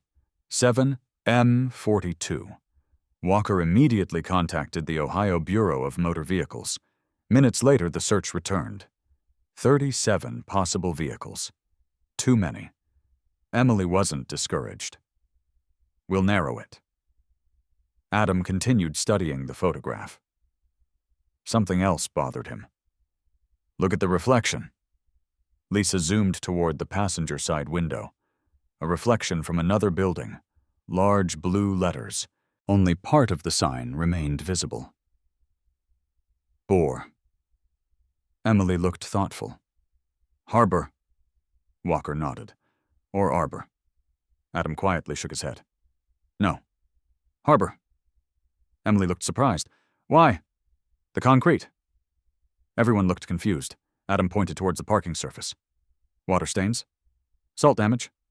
Industrial dock construction. Walker slowly smiled. Harbor District. Columbus had only one industrial harbor area, the Scioto River Freight Terminal. Emily marked the location on the map. We'll check every camera. Lisa resumed the recovery. One final deleted file appeared. No extension, no name, only 16 kilobytes. She opened it. Plain text, 4 lines. If you're reading this, I couldn't save everything. The person I trusted most isn't Richard. It's someone you'll never suspect. No signature, no explanation. Emily read it twice. Walker looked frustrated. Who's she talking about? Nobody knew. Adam stared at the words. The person I trusted most? Not Richard? That sentence sounded incomplete, almost as if Skylar had been writing to herself. Lisa interrupted everyone's thoughts. I've finished recovering the deleted directory. Emily nodded. Anything else? Lisa hesitated. Actually, she enlarged the storage allocation map. One section is still missing. Walker frowned. Missing. Not deleted. Destroyed. Adam understood immediately. Secure wipe. Lisa nodded. Military-grade overwrite. Emily looked toward Adam. Can ordinary users do that? Not easily. Lisa answered first. Someone with advanced technical knowledge. Walker leaned back. So whoever accessed this card before us knew exactly what they were doing. The room became quiet again. If the hidden partition had been partially erased before Skylar disappeared, someone had gained access to her data, but not enough to destroy everything. Emily checked the time. 12:43 a.m. She looked exhausted, but determined. We have enough to request multiple federal warrants. Walker agreed. And enough to arrest Richard. Emily slowly shook her head. Not yet. Walker stared at her. We've got financial records. Audio? Photographs. Emily answered calmly. And defense attorneys will argue every one of them came from an unknown memory card. She looked toward Adam. We need one witness. Adam understood. Someone inside. Emily nodded. Someone who can explain the documents. Walker immediately thought of the same person. Ryan Mitchell. Emily sighed. If he's willing? Before anyone could continue, Walker's secure phone vibrated. He answered. His expression changed almost immediately. What? The room fell silent. Walker listened for another 30 seconds, then slowly lowered the phone. Emily spoke first. What happened? Walker looked directly at Adam. Ryan Mitchell is gone. Gone. He never arrived home. Emily frowned. When? His wife says he left the foundation after speaking with us. And never came back. Adam's stomach tightened. Walker continued. His car was found abandoned near the Scioto River. Emily immediately stood. Any signs of violence? No. Blood? None. Phone. Still inside the vehicle. Walker looked at Adam. There was one thing missing. What? The briefcase Ryan carried when he left the office. Nobody spoke. Ryan had disappeared only hours after secretly giving investigators the warehouse address. Either he had run, or someone had made certain he never had the chance to testify. Adam looked once more at Skylar's recovered message. The person I trusted most isn't Richard. It's someone you'll never suspect. For the first time, he wondered whether those words had never been meant to identify an enemy. Perhaps Skylar had been trying to identify the one person still alive who could finish what she had started. But if Ryan had vanished, that person might now be gone too. Ryan Mitchell's abandoned car sat beneath the yellow floodlights of the Scioto River freight terminal. The driver's door remained closed. The keys were still in the ignition. His wallet rested in the center console. His cell phone lay face down on the passenger seat. Nothing about the scene suggested a hurried escape. It looked as though Ryan had simply stepped away. Federal crime scene technicians worked quietly around the vehicle, while local officers secured the perimeter. Adam stood beside Walker behind the police tape. The river moved silently through the darkness. Walker watched the technicians. No blood. No signs of a struggle. No fingerprints except Ryan's. Emily Carter arrived moments later carrying a sealed evidence case. What do we have? Walker answered. A disappearing witness. Emily looked toward the river. Divers. They've already started. Adam remained silent. He remembered Ryan's nervous expression at the foundation. He hadn't looked like a guilty man. He had looked like someone trapped. A technician approached Walker. We recovered surveillance. From where? The freight terminal entrance. Show me. Everyone gathered around the mobile command vehicle. The security footage appeared on a large monitor. 11:07 p.m. Ryan's sedan entered the parking area. He parked beside the river. He remained inside for almost 3 minutes. Then another vehicle entered, a dark pickup truck. No front license plate. The truck stopped beside Ryan. 2 men stepped out. Walker leaned closer. Can you sharpen that? The technician enhanced the image. The faces remained indistinct. The lighting was poor. One man approached Ryan's window. The conversation lasted less than 30 seconds. Ryan climbed out voluntarily. He wasn't restrained. He wasn't threatened. He simply picked up his leather briefcase and walked toward the pickup. Emily frowned. He knew them. Walker nodded. Looks that way. The pickup left. Ryan's sedan remained. No further movement appeared. Adam watched the footage again. Something bothered him. Replay it. The technician restarted the video. Adam ignored the people. Instead, he studied the pickup, the rear bumper, one taillight, the truck bed. Then he saw it. Pause. The frame froze. What? Adam pointed toward a faded white decal on the rear window. Only half remained visible. A compass, crossed with an anchor. Walker looked confused. Does it mean anything? Adam slowly nodded. I've seen it before. Emily turned toward him. Where? Adam closed his eyes, trying to remember. Then it came back. Storage Unit 218. The brass key. Inside the storage facility office. A faded business card pinned to the bulletin board. Harbor Recovery Services. The same symbol. Anchor, compass. Walker immediately contacted an analyst. Find Harbor Recovery Services. Minutes later, the results appeared. Closed business. Officially dissolved 4 years earlier. Former address. Scioto Industrial District, less than 2 miles away. Emily looked toward Walker. We're going. Within 15 minutes, the federal convoy arrived. The old Harbor Recovery Services building stood abandoned. Broken windows, rusted fencing, overgrown weeds, no electricity, no visible activity. Walker signaled the tactical team. Carefully. The front entrance had already been forced open. Fresh footprints covered the dust. Emily crouched near the doorway. They've been here recently. Inside, the building smelled of mildew and oil. Rows of empty shelves lined the warehouse. Old filing cabinets stood open. Someone had searched this place thoroughly. Adam slowly walked toward the former reception area. The faded company logo still hung behind the desk. Anchor, compass, exactly like the decal.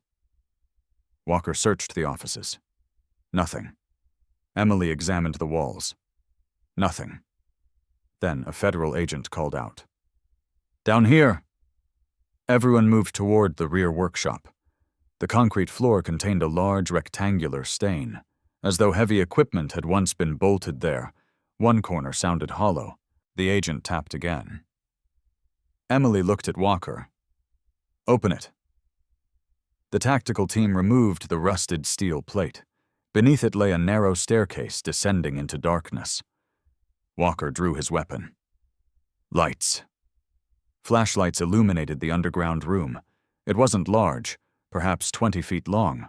Concrete walls, metal shelves, air filtration equipment, and one heavy steel table. Someone had converted the basement into a secure archive. Most of the shelves stood empty. Boxes had recently been removed. Dust-free rectangles marked their former locations. Adam immediately recognized the pattern. They cleaned it out. Emily nodded, but not completely. One shelf still held a single banker box. Walker carefully opened it. Inside rested old shipping manifests, employee payroll records, fuel receipts. Nothing important. Or so it appeared. Adam examined one manifest. Every shipment destination seemed ordinary. Construction supplies, machine parts, office furniture. Then one address caught his attention. Bright Horizons Community Foundation. He looked at Emily. Why would a recovery company deliver office furniture to the foundation? Emily took the document. How old? 5 years. Walker searched the remaining manifests. More deliveries, same destination, same company, different dates. The foundation had been receiving shipments from Harbor Recovery long before Skylar worked there. Emily quietly said, "This operation didn't begin with her." Adam nodded. It was already running. Lisa Moreno arrived carrying portable forensic equipment. She immediately began scanning the room. No active electronics. No hidden wireless devices. Then her scanner detected something. Wait. She walked toward the steel table. The signal strengthened. Walker stepped back. What is it? Lisa removed a magnetic inspection mirror. She looked underneath the table. There. A tiny object, barely visible. She carefully detached it. A miniature GPS tracking beacon. Emily frowned. It's active, Lisa checked. No. The battery died weeks ago. Walker looked surprised. So somebody tracked this location? Lisa nodded. Or tracked whoever came here. Adam suddenly remembered something. The leather folder. Emily looked at him. What? If Richard believed Skylar brought the folder here, Walker finished the thought. He'd monitor the building. Lisa carefully bagged the device. The serial number is still intact. Emily smiled slightly. Good. Can we trace it? Possibly. As technicians continued documenting the basement, another agent searched the old filing cabinets. Most drawers were empty. One refused to close. The agent forced it open. Inside lay a thin layer of dust. Nothing else, except one envelope taped beneath the top panel. He carefully removed it. Walker's eyebrows rose. No name. Emily opened it wearing gloves. Inside rested a single photograph. No note, no documents, just one photograph. Adam immediately recognized the people. Richard Calloway, Margaret Collins, Ryan Mitchell, Skylar, all standing together at a charity ribbon-cutting ceremony. Smiling, looking directly at the camera. Emily studied the back. Something had been written in pencil. The first one knew. Walker frowned. The first one? Adam looked again at the people. Richard, Margaret, Ryan, Skylar. 4 people. Which one had known first? Emily noticed something unusual. This isn't the original. What? The photograph. She pointed toward the edges. It was cropped. Lisa examined it under magnification. You're right. Someone removed another person. The room became quiet. Walker looked at Adam. There were 5. Emily nodded. And someone wanted us to forget the 5th. Lisa adjusted the scanner settings. Faint chemical residue appeared across the cropped edge. She smiled. Maybe not. What? There are pressure marks. She placed the photograph beneath an alternate light source. Very faint indentations emerged. Almost invisible. Letters. Not ink. Pressure transferred from another page once resting on top of the photograph. Lisa photographed the impressions, then digitally enhanced them. Slowly the words appeared. Brooks. Walker stared silently. Daniel Brooks. Emily folded her arms. The 5th person. Adam felt the room grow colder. The corrupted federal agent hadn't merely known Richard. He had stood beside everyone from the very beginning. Skylar hadn't stumbled into an existing conspiracy. She had unknowingly walked into an organization that had been carefully built years before she ever accepted her position. Walker's secure phone rang again. This time he answered almost immediately. Walker? He listened. His face hardened. When? He glanced toward Emily. How many? Another long silence. Finally, he ended the call. Emily didn't need to ask. It happened. Walker nodded. They just executed federal warrants. Richard, gone. Margaret, gone. The executive offices were completely emptied. Adam closed his eyes. Again. Always one step ahead. Walker continued. But that's not the worst part. Emily waited. Walker slowly looked toward Adam. They searched Richard's home. And they found evidence someone had been living there. Adam frowned. What do you mean? Walker answered quietly. A woman. The basement fell completely silent. Walker swallowed once before speaking again. The forensic team believes she left less than 48 hours ago. Adam's heartbeat accelerated. Emily asked the only question that mattered. Do they know who she was? Walker met Adam's eyes. Not yet. But they found a long strand of blonde hair, Skylar's natural hair color, and for the first time since the investigation began, the possibility that Skylar had been alive only 2 days earlier stopped being a desperate hope. It became a lead. The forensic laboratory confirmed the first result before sunrise. The strand of blonde hair recovered from Richard Calloway's basement matched Skylar Parker's DNA. Emily Carter read the report twice before setting it on the conference table. No contamination. No uncertainty. Walker nodded slowly. So she was there. Adam stared at the document without speaking. For days he had lived between hope and grief. Now there was certainty. Not certainty that Skylar was alive, but certainty that she had survived long enough to be inside Richard's home less than 48 hours before investigators searched it. Emily looked toward Adam. "This changes the timeline." He nodded. "It means she wasn't taken immediately after leaving the Foundation." "No." Emily picked up another photograph. "She stayed alive." Walker added quietly, "And she stayed valuable." That single observation changed the direction of the investigation. If Richard had wanted Skylar dead immediately, she would never have reached his basement. He had needed something from her. The leather folder, the hidden evidence, or perhaps something even more important. Lisa Moreno entered carrying another forensic report. "We finished examining Richard's basement." Emily looked up. "Anything useful?" Lisa nodded. "The room wasn't a prison." Walker frowned. "What do you mean?" "There were no restraints. No blood. No signs of violence." She spread several photographs across the table. A neatly made bed, fresh towels, women's toiletries, a reading lamp, a bookshelf. Adam stared at the images. Skylar had not been chained. She had apparently lived there. Walker spoke carefully. "So she stayed willingly?" Lisa shook her head. "Not necessarily." Emily answered before anyone else could. "Comfort doesn't equal freedom." Everyone fell silent. A locked room could still contain a comfortable bed. Lisa continued. "We also recovered fingerprints." Emily looked hopeful. "Skylar?" "Yes." "Anyone else?" Lisa nodded. "Richard. And one unidentified female."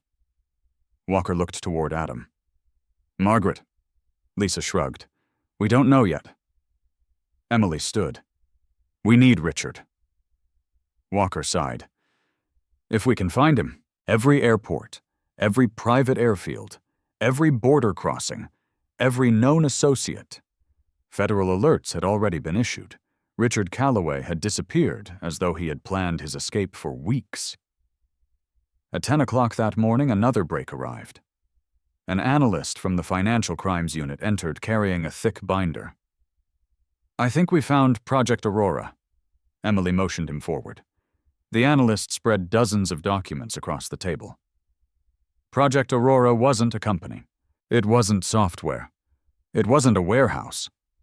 What was it? A charitable expansion initiative. Adam frowned. "For children?" The analyst nodded. "Officially." He opened another folder. "Unofficially." The room became quiet. It was the internal name for the entire laundering network. Every shell company, every consulting contract, every manipulated grant, every fraudulent vendor, everything ultimately belonged to Project Aurora. Emily slowly sat down. "How large?" The analyst answered quietly. "We've confirmed $186 million. Walker looked stunned. "Confirmed?" "Yes." "We believe the real amount exceeds $300 million. Adam remembered Skylar's video. Donations meant for children's education. The scale had been far larger than any of them imagined. The analyst continued. The network operated across 9 states. Emily folded her arms. And Richard controlled all of it. The analyst hesitated. Not exactly. He placed another organizational chart onto the table. Richard occupied the center. But around him stood 7 additional names.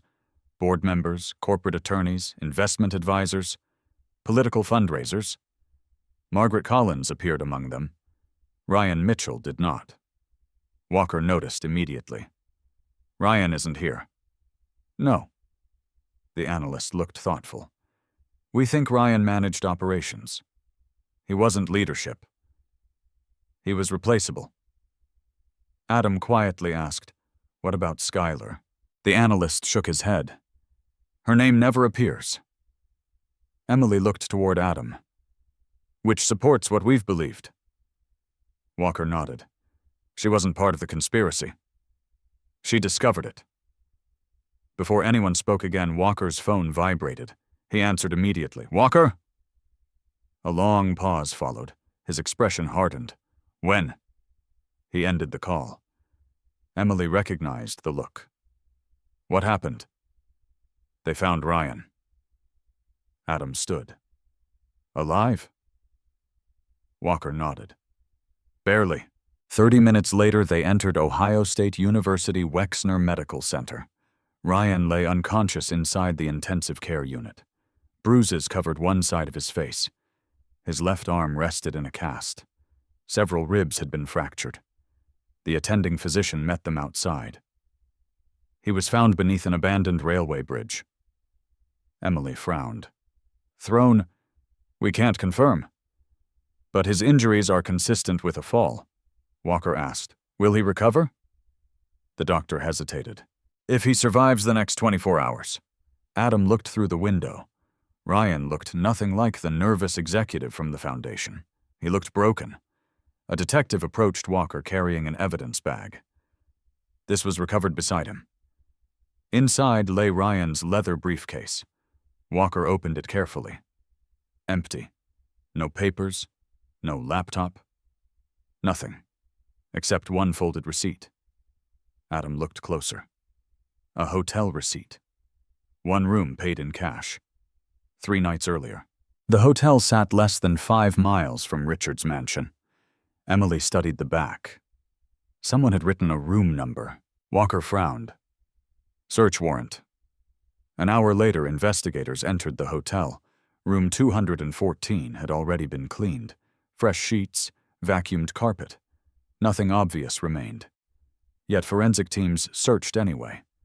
Bathrooms, air vents, mattresses, ceiling tiles. Finally, one technician removed the cover from an air conditioning vent. Something had been taped inside. A disposable prepaid cell phone, still powered off. Walker smiled for the first time all day. They missed one? Lisa immediately isolated the device. No network. No charging. She powered it through forensic equipment. The phone booted successfully. Only 3 contacts existed. One labeled R, one labeled M, one labeled S, Richard, Margaret, Skylar. Emily looked at Adam. Interesting. Lisa opened the message history. Most messages had already been deleted, but deleted data rarely disappeared completely. Minutes later, dozens of recovered texts appeared. The earliest came from Richard. "Everything stays between us." Another from Margaret.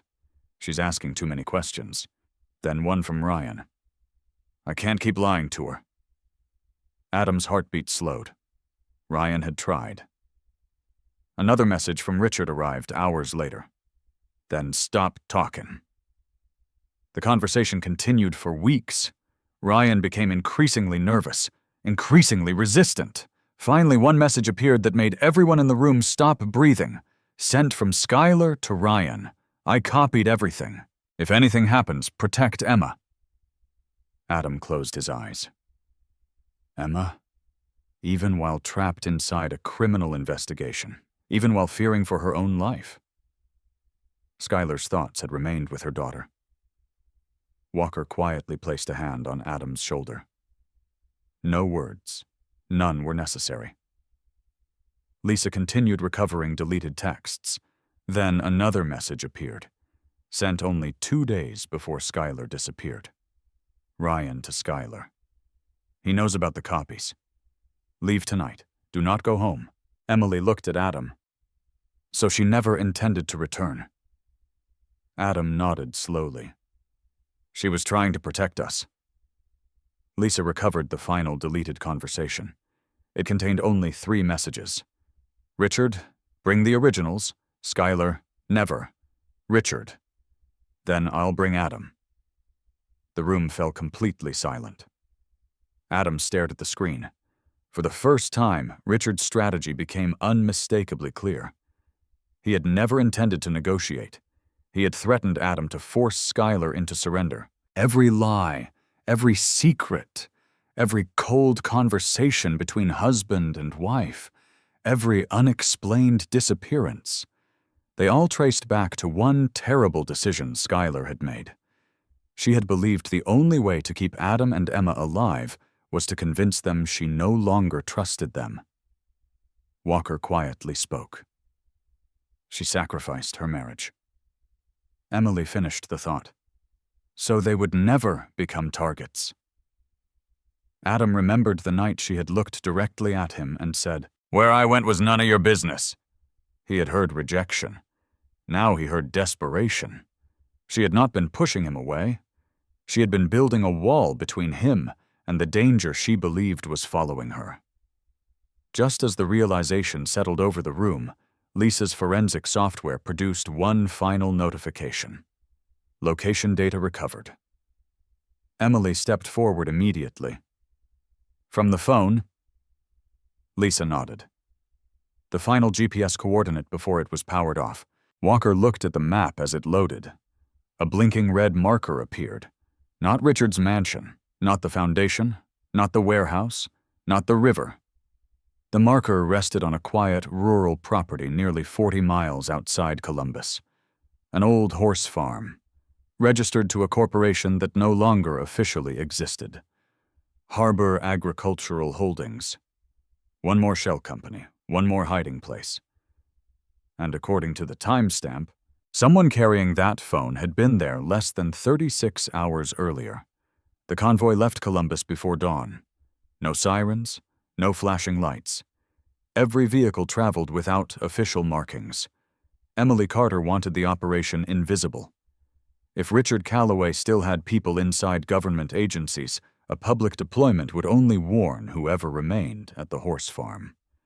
Adam sat beside Detective James Walker in the lead SUV. Neither man spoke for nearly 20 minutes. The empty highways slowly gave way to narrow country roads lined with cornfields and weathered fences. Morning fog drifted across the landscape. Walker finally broke the silence. "How are you holding up?" Adam looked through the windshield. "I don't know anymore." Walker nodded. "I understand." "No." Adam shook his head. "I spent weeks believing Skylar had betrayed our family." He swallowed. "And now every new piece of evidence tells me she was trying to save us." Neither man spoke again. Ahead of them, the tactical commander announced over the encrypted radio, "Target property in 3 minutes." Everyone performed one final equipment check. Body armor, weapons, body cameras, medical kits. Emily looked toward Adam. "You stay behind the outer perimeter." Adam knew better than to argue. "I'm not leaving. I'm just staying out of your way." She accepted that answer with a silent nod. The horse farm appeared exactly as satellite photographs had shown. An aging white farmhouse, 2 large red barns, several fenced pastures, a weathered grain silo.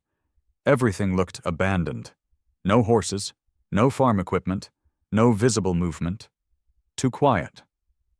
Walker studied the property through binoculars. "No vehicles." Emily spoke into the radio. "Thermal imaging." A surveillance drone rose into the air. Its infrared camera scanned every building. The operator frowned. I've got heat." "Where?" "Main barn." "Multiple signatures." Walker looked toward Emily. "How many?" The operator zoomed in. 3. "No." He adjusted the settings again. 4. Emily issued the order. "Move." Federal agents spread across the property. 2 teams approached the farmhouse. 2 advanced toward the barn. Another circled behind the silo. Adam remained behind a stone fence beside Walker's vehicle. His heart pounded louder with every passing second. If Skylar was alive, she could be only a few hundred feet away. The tactical commander reached the barn doors. 3 fingers. 2. 1. The doors exploded inward. "Federal agents." "Show your hands." Voices echoed inside. Someone shouted. Then came running footsteps. Walker immediately turned toward the rear of the barn. "They're moving." 2 figures burst through a side entrance, both wearing dark jackets, both sprinting toward a wooded area. Agents gave chase. One suspect reached the tree line before tackling an officer. The struggle lasted only seconds. The second suspect disappeared into the woods. Walker grabbed his radio. "K9 units!" Meanwhile, another shout came from inside the barn. "Clear." Emily entered first. Rows of empty horse stalls stretched across the building. Most contained nothing except old hay. One stall held folding tables, computer monitors, portable generators, satellite communication equipment. Someone had converted the barn into a temporary operations center. Lisa Moreno immediately began documenting the electronics. They left fast. Coffee remained warm. Laptop screen still glowed. Walker walked through the workspace. Maps, disposable phones, fuel receipts, several fake driver's licenses. Everything suggested a rapid evacuation. An agent emerged from a nearby office. "We found something." Everyone gathered. The office contained filing cabinets. Most drawers stood open, recently emptied. One cabinet remained locked. Bolt cutters solved the problem within seconds. Inside rested only a single hard drive. Emily smiled. They didn't have time. Lisa carefully connected the drive to forensic hardware. "It isn't encrypted." Walker looked surprised. "Seriously?" Lisa opened the contents. Folders filled the screen. Accounting, travel, communications, personnel. Adam immediately noticed one name. Safe houses. Emily looked toward Lisa. "Open it." The document listed 12 properties across 3 states, each identified only by code numbers. Property 7, Property 9, Property 12. Then one entry froze everyone. Property 3, Occupant S. Parker. Adam stepped closer. "What?" Lisa enlarged the document. Property 3, Maintenance status, medical supplies delivered, daily meal schedule, occupant initials. S.P. Walker whispered, "My God." Emily remained focused. Address. Lisa opened the detailed file. The room fell silent. The address wasn't the horse farm. It was another location, nearly 100 miles away. A lakeside cabin in southern Ohio. Walker immediately reached for the radio. Before he could speak, the building lights suddenly went dark. Every monitor shut off simultaneously. Lisa looked around. What happened? Outside engines roared. Walker sprinted toward the barn entrance. A black SUV accelerated across the pasture. Another followed. Someone had hidden vehicles behind the grain silo. "They're running." Federal agents opened pursuit. Dust filled the morning air. One SUV crashed through a wooden fence and raced toward the county road. The second turned directly across the open field. Walker jumped into his vehicle. "Adam, stay here." But Adam had already seen something else. Inside the departing second SUV, a woman, long blonde hair, only visible for a second through the rear window. His heart stopped. "Skylar!"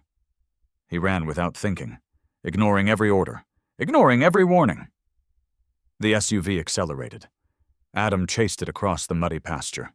The vehicle reached the road, turned sharply, disappeared behind a hill.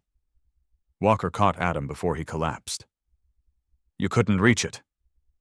Adam struggled to breathe. "She was inside." Walker looked toward the disappearing dust. "We don't know." "I saw her." "You don't know." Adam stared at him. "I know my wife." Emily approached moments later. "The pursuit continues." Walker nodded. "Anything inside?" Emily's expression changed. "The farmhouse." "What about it?" "We found a basement." They hurried toward the house. Hidden beneath a loose section of kitchen flooring lay a narrow staircase, concrete walls, steel door, electronic lock. The tactical team forced it open. The room beyond resembled Richard's basement, clean, furnished, comfortable. A bed, books, fresh clothing, women's shoes, medical supplies, family photographs. Adam slowly entered. His breathing became uneven. One photograph stood on the bedside table. Emma, age 12, holding a science fair trophy. Another showed Adam and Skylar during their 20th anniversary trip. Walker looked around carefully. This wasn't a prison. Emily quietly answered. It was someone's room. Adam noticed something resting on the pillow, a folded piece of paper. His name. Adam.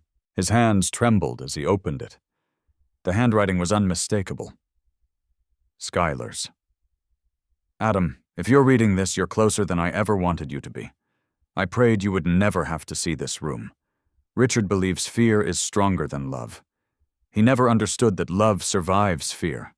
If I am no longer here, don't waste time looking backward.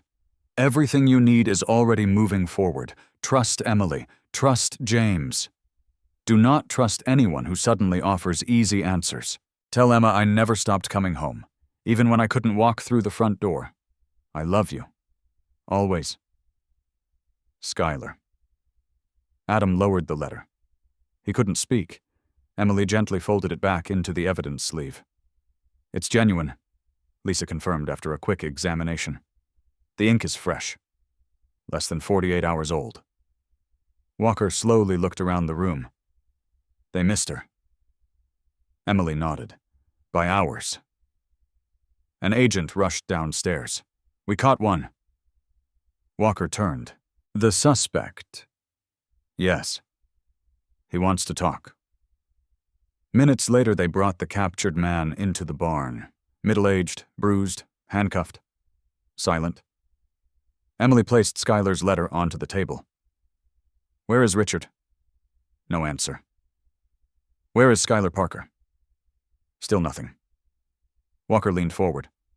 The others already left you? The man smiled weakly. You still don't understand. Emily remained calm. Then help us. The man looked directly at Adam. She escaped. The room became perfectly still. Adam stepped forward. What did you say? The prisoner repeated himself. Richard didn't let her go. She escaped. Walker immediately asked, when? The man hesitated, then answered quietly. Yesterday morning. Emily stared at him. So the woman in the SUV. The prisoner slowly shook his head. I never said that was Skylar.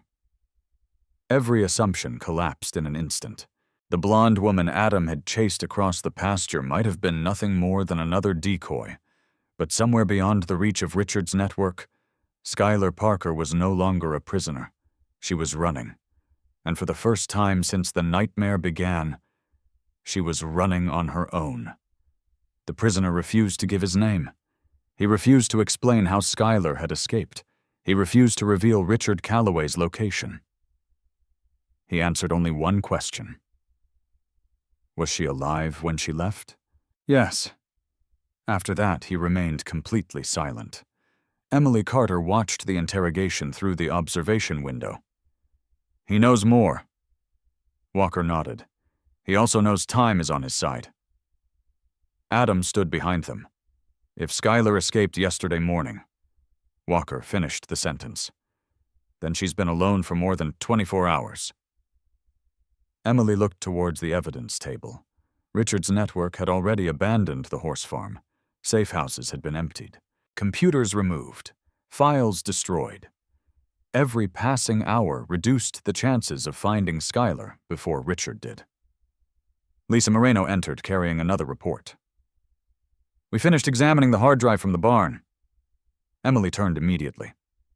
Anything useful? Lisa nodded. The drive wasn't erased. It was scheduled to erase itself. Walker frowned. What stopped it? The power outage. Emily looked confused. The lights went out because they cut the generator. Lisa smiled. Exactly.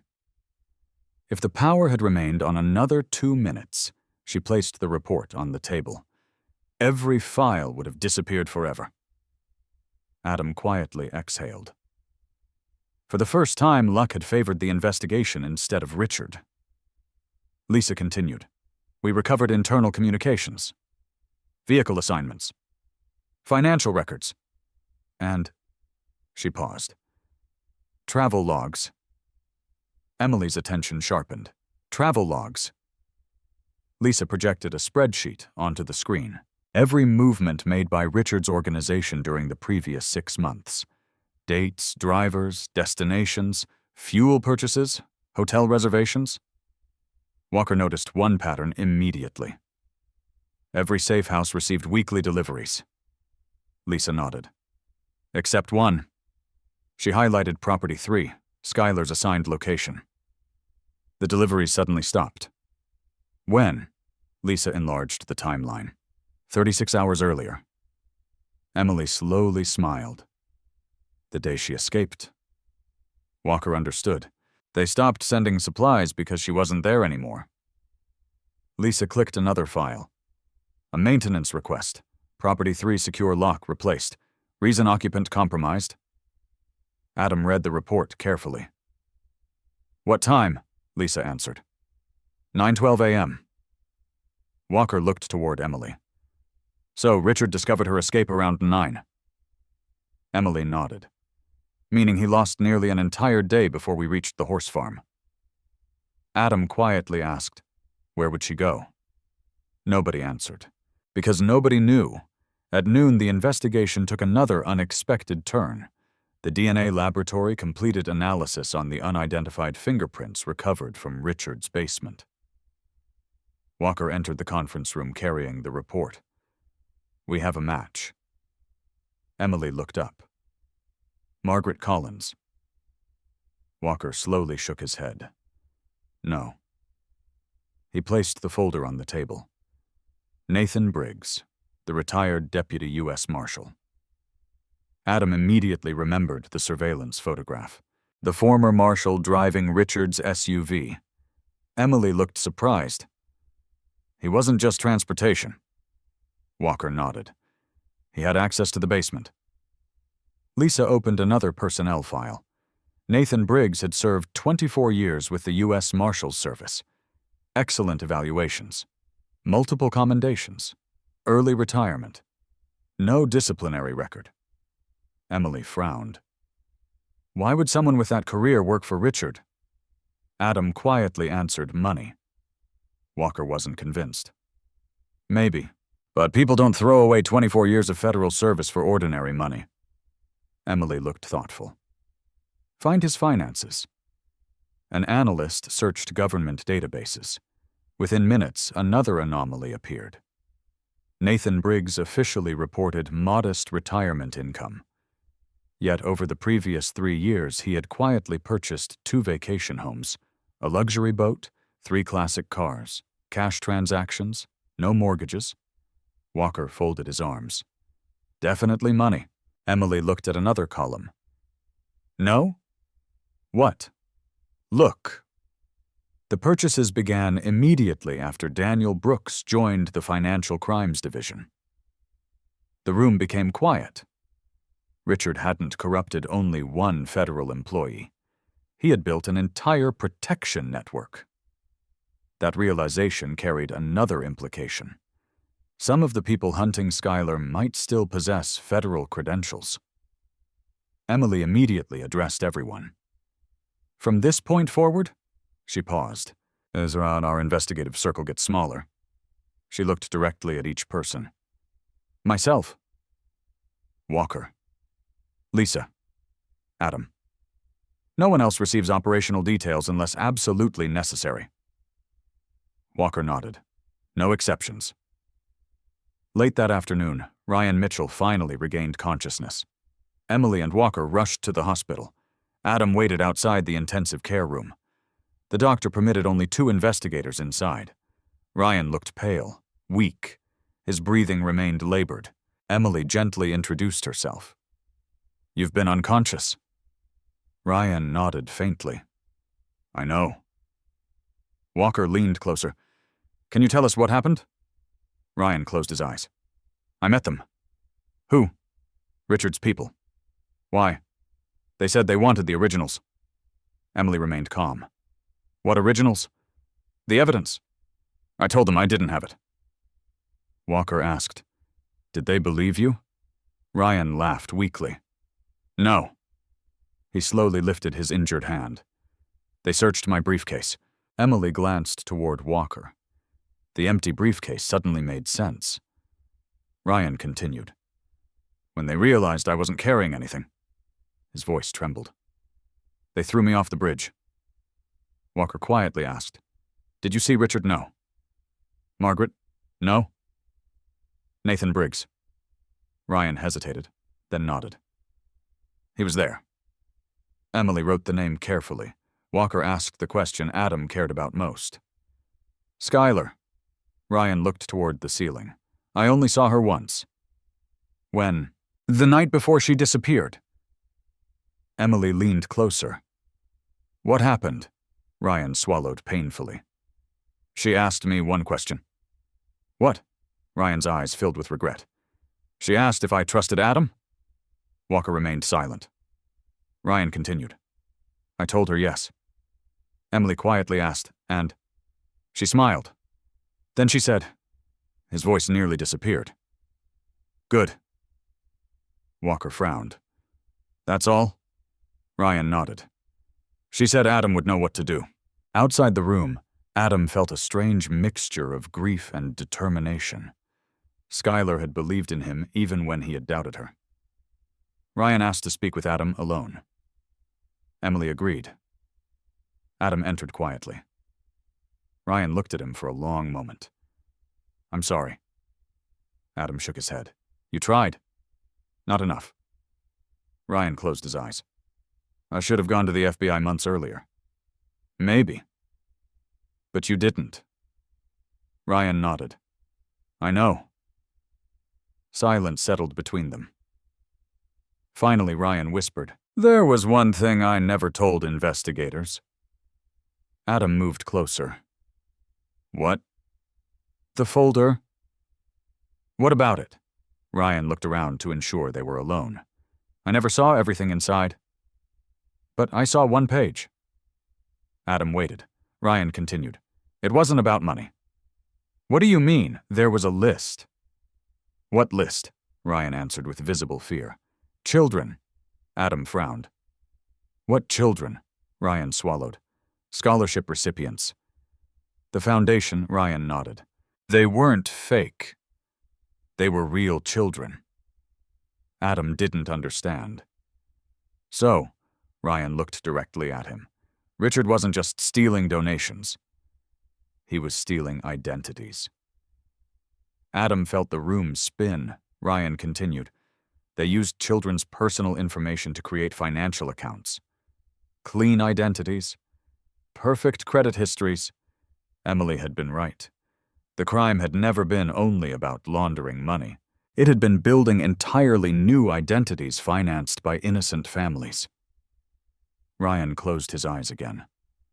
"I heard Richard say," he struggled to breathe, "that children never check their credit." Adam stared silently. The cruelty of the scheme exceeded anything he had imagined. Before Ryan drifted back to sleep, he grabbed Adam's wrist. "One more thing." Adam leaned closer. "What?" Ryan whispered only 3 words. "Check Emma's file." Adam froze. "What?" Ryan's grip weakened. "Please." Then he lost consciousness again. Outside the room, Adam immediately found Emily. "What records does the Foundation have on Emma?" Emily looked confused. "Why?" Adam repeated Ryan's final words. Emily's expression changed instantly. Within minutes, she contacted the forensic financial team. They searched every recovered database from Project Aurora. Emma Parker. Age 16.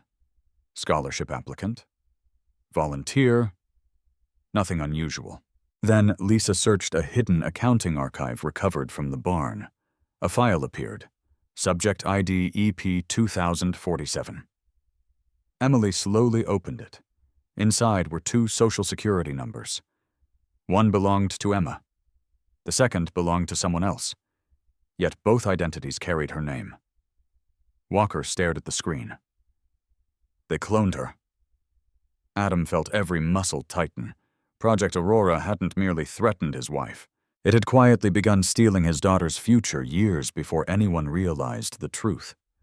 And suddenly the entire case was no longer only about bringing Richard Calloway to justice. It was about protecting every child whose identity had already been stolen before their lives had truly begun. Within 48 hours, the investigation became the largest financial fraud prosecution in Ohio's history. Federal warrants were executed simultaneously across 3 states. Office towers opened under court orders before employees arrived. Private bank vaults were sealed. Luxury homes belonging to Project Aurora executives were searched from basement to attic. News helicopters circled above downtown Columbus throughout the morning. Every major television network interrupted regular programming. The story no longer belonged only to Adam Parker and his family. It had become national news. Richard Calloway's smiling face appeared on every screen. Former business leader, charity executive, community philanthropist, now the most wanted financial fugitive in the country. Adam watched the reports from FBI headquarters. He barely recognized the man whose photograph filled every broadcast. The polished public image had vanished. Only the criminal remained. Emily Carter entered, carrying another stack of documents. "We've frozen nearly $260 million. Walker looked impressed. "How much is still missing?" Emily answered honestly. "Too much. Financial analysts believed tens of millions had already disappeared into overseas accounts. Recovering everything could take years." Adam asked only one question. "What about the victims?" Emily understood immediately. "The children," he nodded. "Can they fix their identities?" Emily sighed. "Yes. But it won't happen overnight."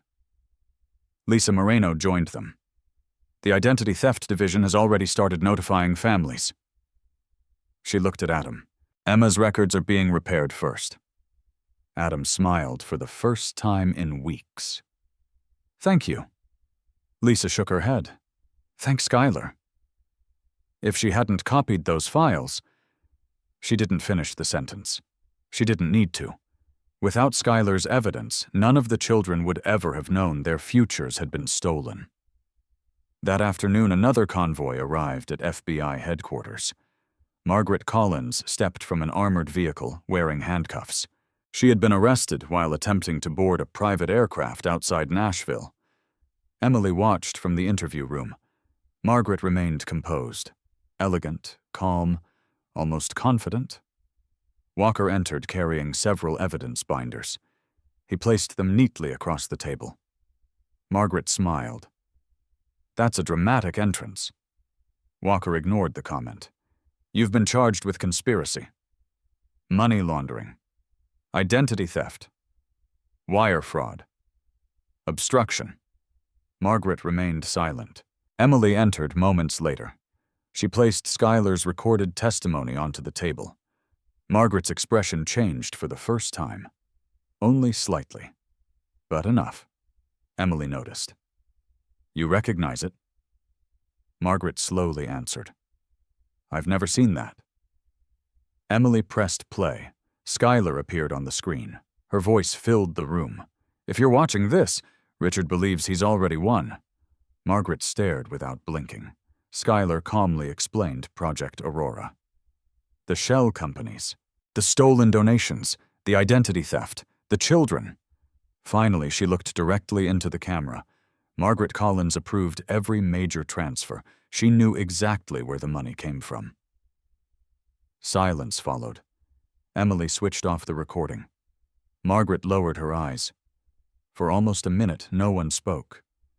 Then she quietly asked, "Is Richard dead?" Walker answered, "We don't know." Margaret laughed softly. "You never will." Emily leaned forward. "You can help us." Margaret slowly looked up. "You think Richard trusted me?" "No. He trusted no one." Walker asked, "Where is he?" Margaret smiled sadly. If I knew, she paused, I'd already be gone too. Emily watched carefully.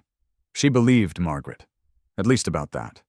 Richard had abandoned everyone, including his closest partners. Margaret eventually agreed to cooperate, not because she suddenly felt guilty, because she understood Richard intended to sacrifice every remaining associate. Her testimony filled dozens of hours: bank accounts, secret meetings, political donations, foreign corporations, false charities. Every statement expanded the case. Every document strengthened the prosecution. But one question remained unanswered. Where was Richard 3 days later? The answer arrived unexpectedly. An elderly couple hiking near a remote lake discovered an abandoned pickup truck hidden beneath tree branches. The license plates belonged to Harbor Agricultural Holdings, the same shell company connected to Property 3. Local deputies contacted federal investigators. Walker and Emily flew there immediately. Adam insisted on coming. The truck had clearly been abandoned in a hurry. Inside, investigators found camping supplies, empty food containers, medical bandages, women's clothing. Walker looked toward Lisa. DNA. Hours later. The laboratory confirmed it. The blood inside the bandages belonged to Skylar. Adam closed his eyes. She had been there. Alive. Injured. Escaping. Emily searched the truck personally. Inside the glove compartment, she discovered another folded envelope. Again, only one name appeared. Adam. His hands shook as he opened it. The handwriting was unmistakable. Adam. If you found this, then I made it farther than I expected. I'm injured, but I'm alive. Richard lost me because he believes fear makes people predictable. You know me better than he ever did. You know I never take the shortest road. If I disappear again, remember something simple. I always go where I can hear water. Tell Emma I'm still fighting. Tell her never to let someone else's lies decide who she becomes. Tell her I kept every promise that mattered. I love you. Skylar. Walker quietly studied the map. Water. Southern Ohio contained hundreds of lakes, thousands of rivers. Emily folded the letter carefully. This isn't random. Adam nodded. No. She's leaving clues. Lisa approached, carrying another evidence bag. We found this beneath the driver's seat. A small compass, ordinary, except for one detail. Someone had scratched 3 letters into the back. BPR Walker frowned. What does that mean? Nobody answered, until Adam suddenly remembered. Black Pine Reserve. Emily looked up. The State Nature Preserve. He nodded. We camped there years ago. Emma caught her first fish there. Walker immediately located the preserve on the map, only 28 miles away. Tactical teams moved before sunset. Drones searched every hiking trail. Helicopters scanned the forest. Search dogs followed scent trails from the abandoned truck. Hours passed. Darkness covered the mountains. Nothing. Then, at 9:47 p.m., one search team reported a small campfire, recently extinguished. Walker hurried toward the location. Adam followed. The campsite contained sleeping bags, medical supplies, a half-empty bottle of water, still cool. Someone had left only minutes earlier. Search dogs picked up a fresh trail. They moved deeper into the forest, then suddenly stopped. The scent ended beside the river. Walker looked across the rushing water. The current. Lisa examined the shoreline. No. She pointed toward a large pine tree. Fresh bark had been cut away. 3 shallow lines, not random. Emily studied them. Coordinates. Adam slowly walked closer. His heart pounded. The cuts formed the same symbol Skylar had always carved during family camping trips, their private sign. Not danger, not goodbye. Waiting. Adam smiled through exhausted eyes. She knows we're close. Walker looked around the dark forest. So where is she? Before anyone answered, a flashlight beam appeared across the river, only for a second. Then it disappeared. Everyone froze. Walker raised his binoculars. Nothing. Silence returned.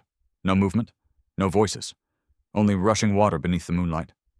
Then, drifting across the river, carried by the night wind, a familiar voice called only one word. Adam? Every agent turned toward the darkness. Adam's heart nearly stopped. After weeks of lies, weeks of fear, weeks of believing he might never hear her again, he knew that voice. It was Skylar, alive, only somewhere beyond the Black River. And somewhere behind her. Another flashlight suddenly switched on, followed by a second. Then a third. Richard Calloway's men had found her too. Nobody moved for several seconds. The river rushed between the two banks, swallowing every other sound. Adam stared into the darkness where he had heard Skylar's voice. Then another beam of light flashed through the trees. Walker immediately raised his rifle. Everyone down. Federal agents spread into defensive positions. Emily Carter grabbed the radio. Thermal drone, across the river now. Within moments, the drone lifted into the night sky. Its infrared camera scanned the opposite bank. The operator spoke through his headset. I've got 4 heat signatures.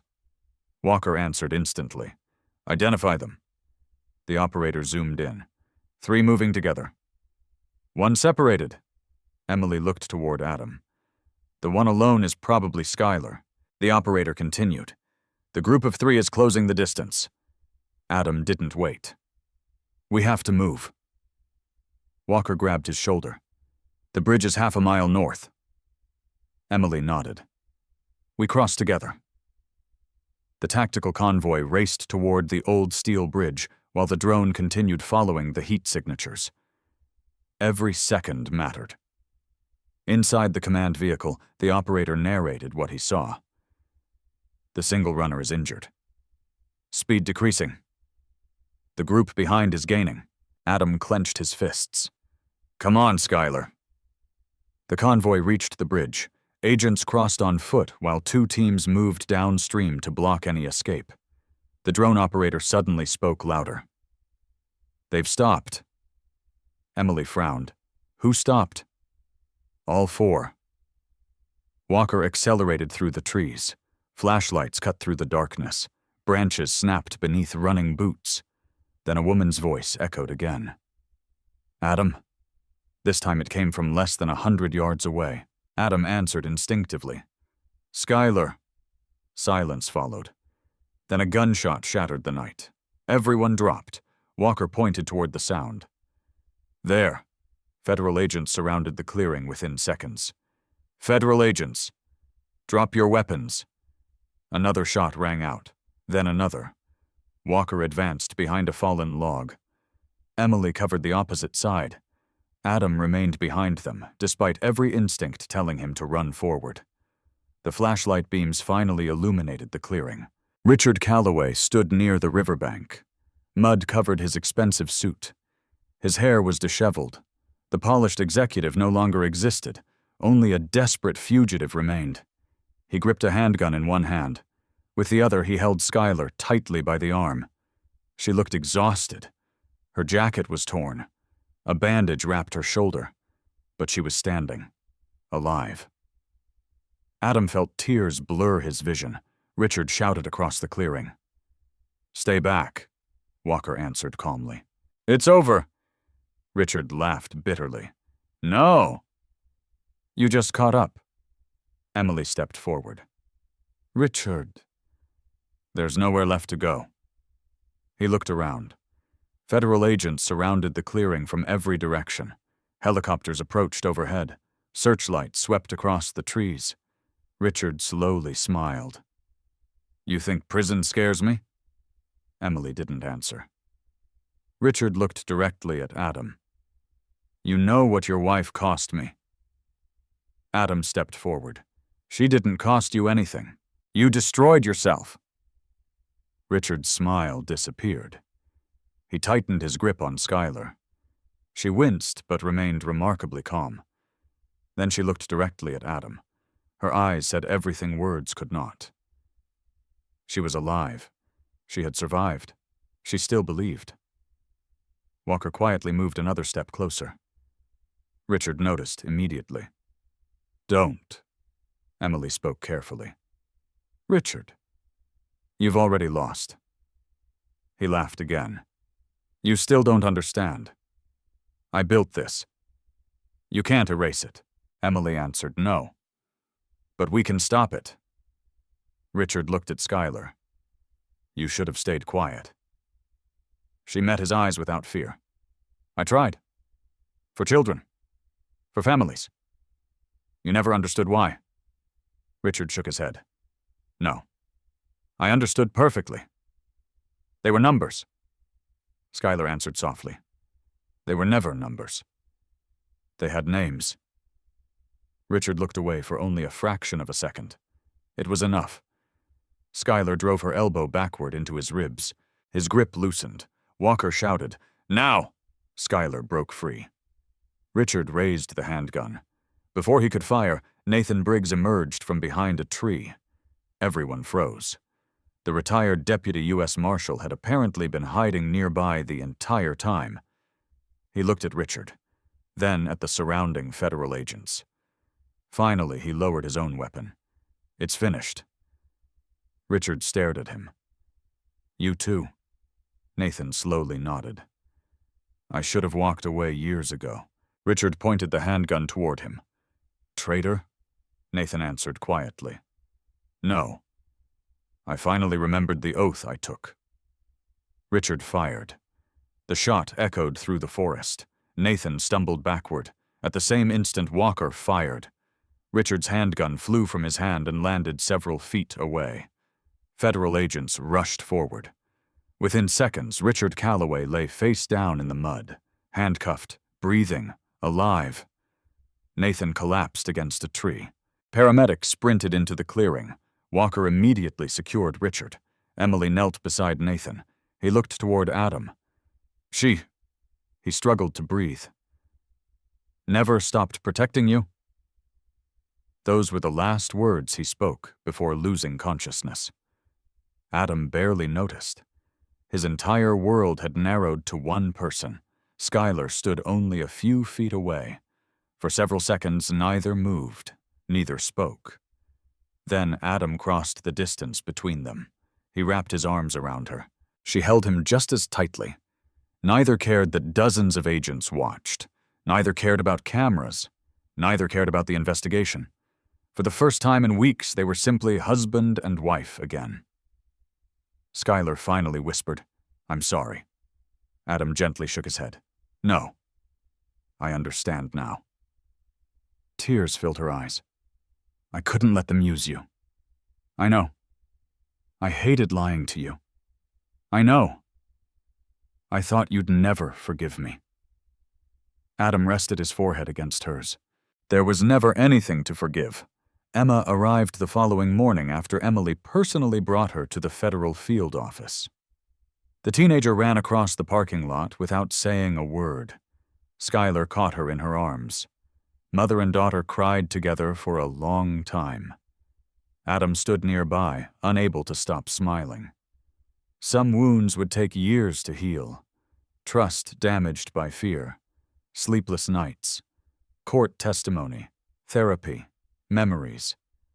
None of it would disappear quickly, but they would face it together. 6 months later, Richard Calloway stood before a federal judge. The courtroom overflowed with reporters, families, investigators, victims, children whose identities had been stolen. Richard listened as the judge read conviction after conviction.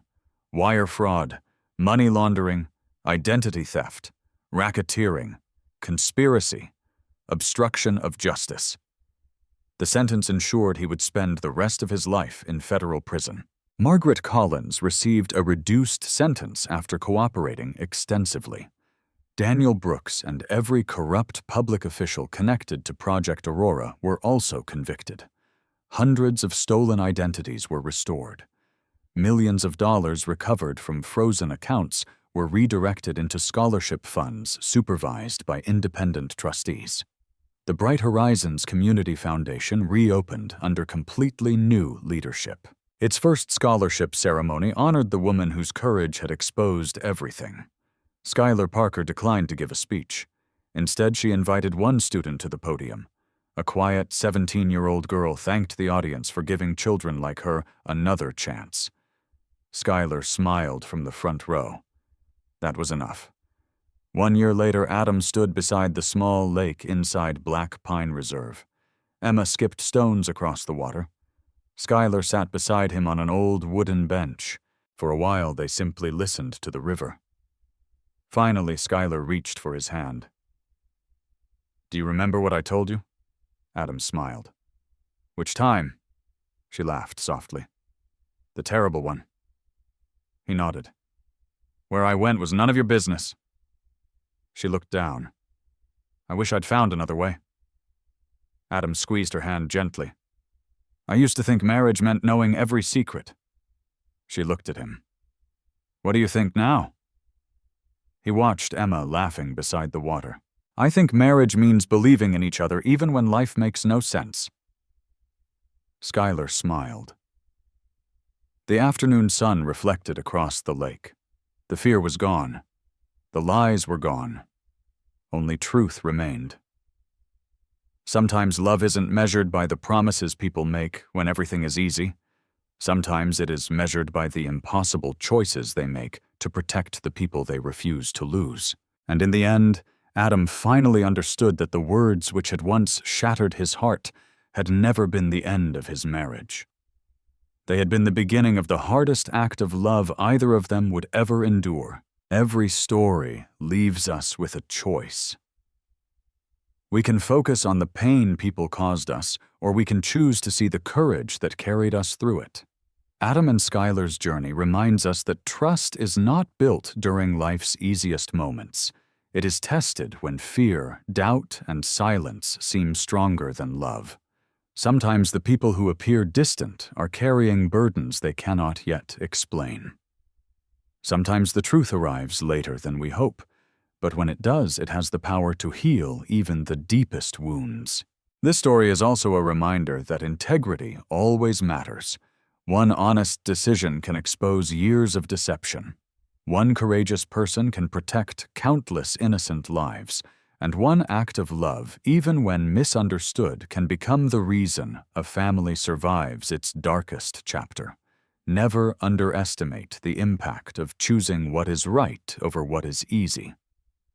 Your character is revealed not when everything goes your way, but when doing the right thing comes with a personal cost. If this story touched your heart, take a moment to appreciate the people who have stood by you through difficult times. Tell them what they mean to you while you still can.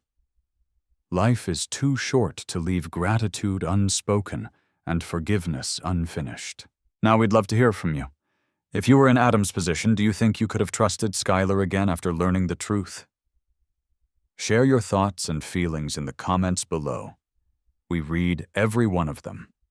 And if you enjoy emotional stories filled with mystery justice and meaningful life lessons, don't forget to like this video, subscribe to the channel, and turn on notifications so you never miss our next story. Thank you for watching, and we'll see you in the next video.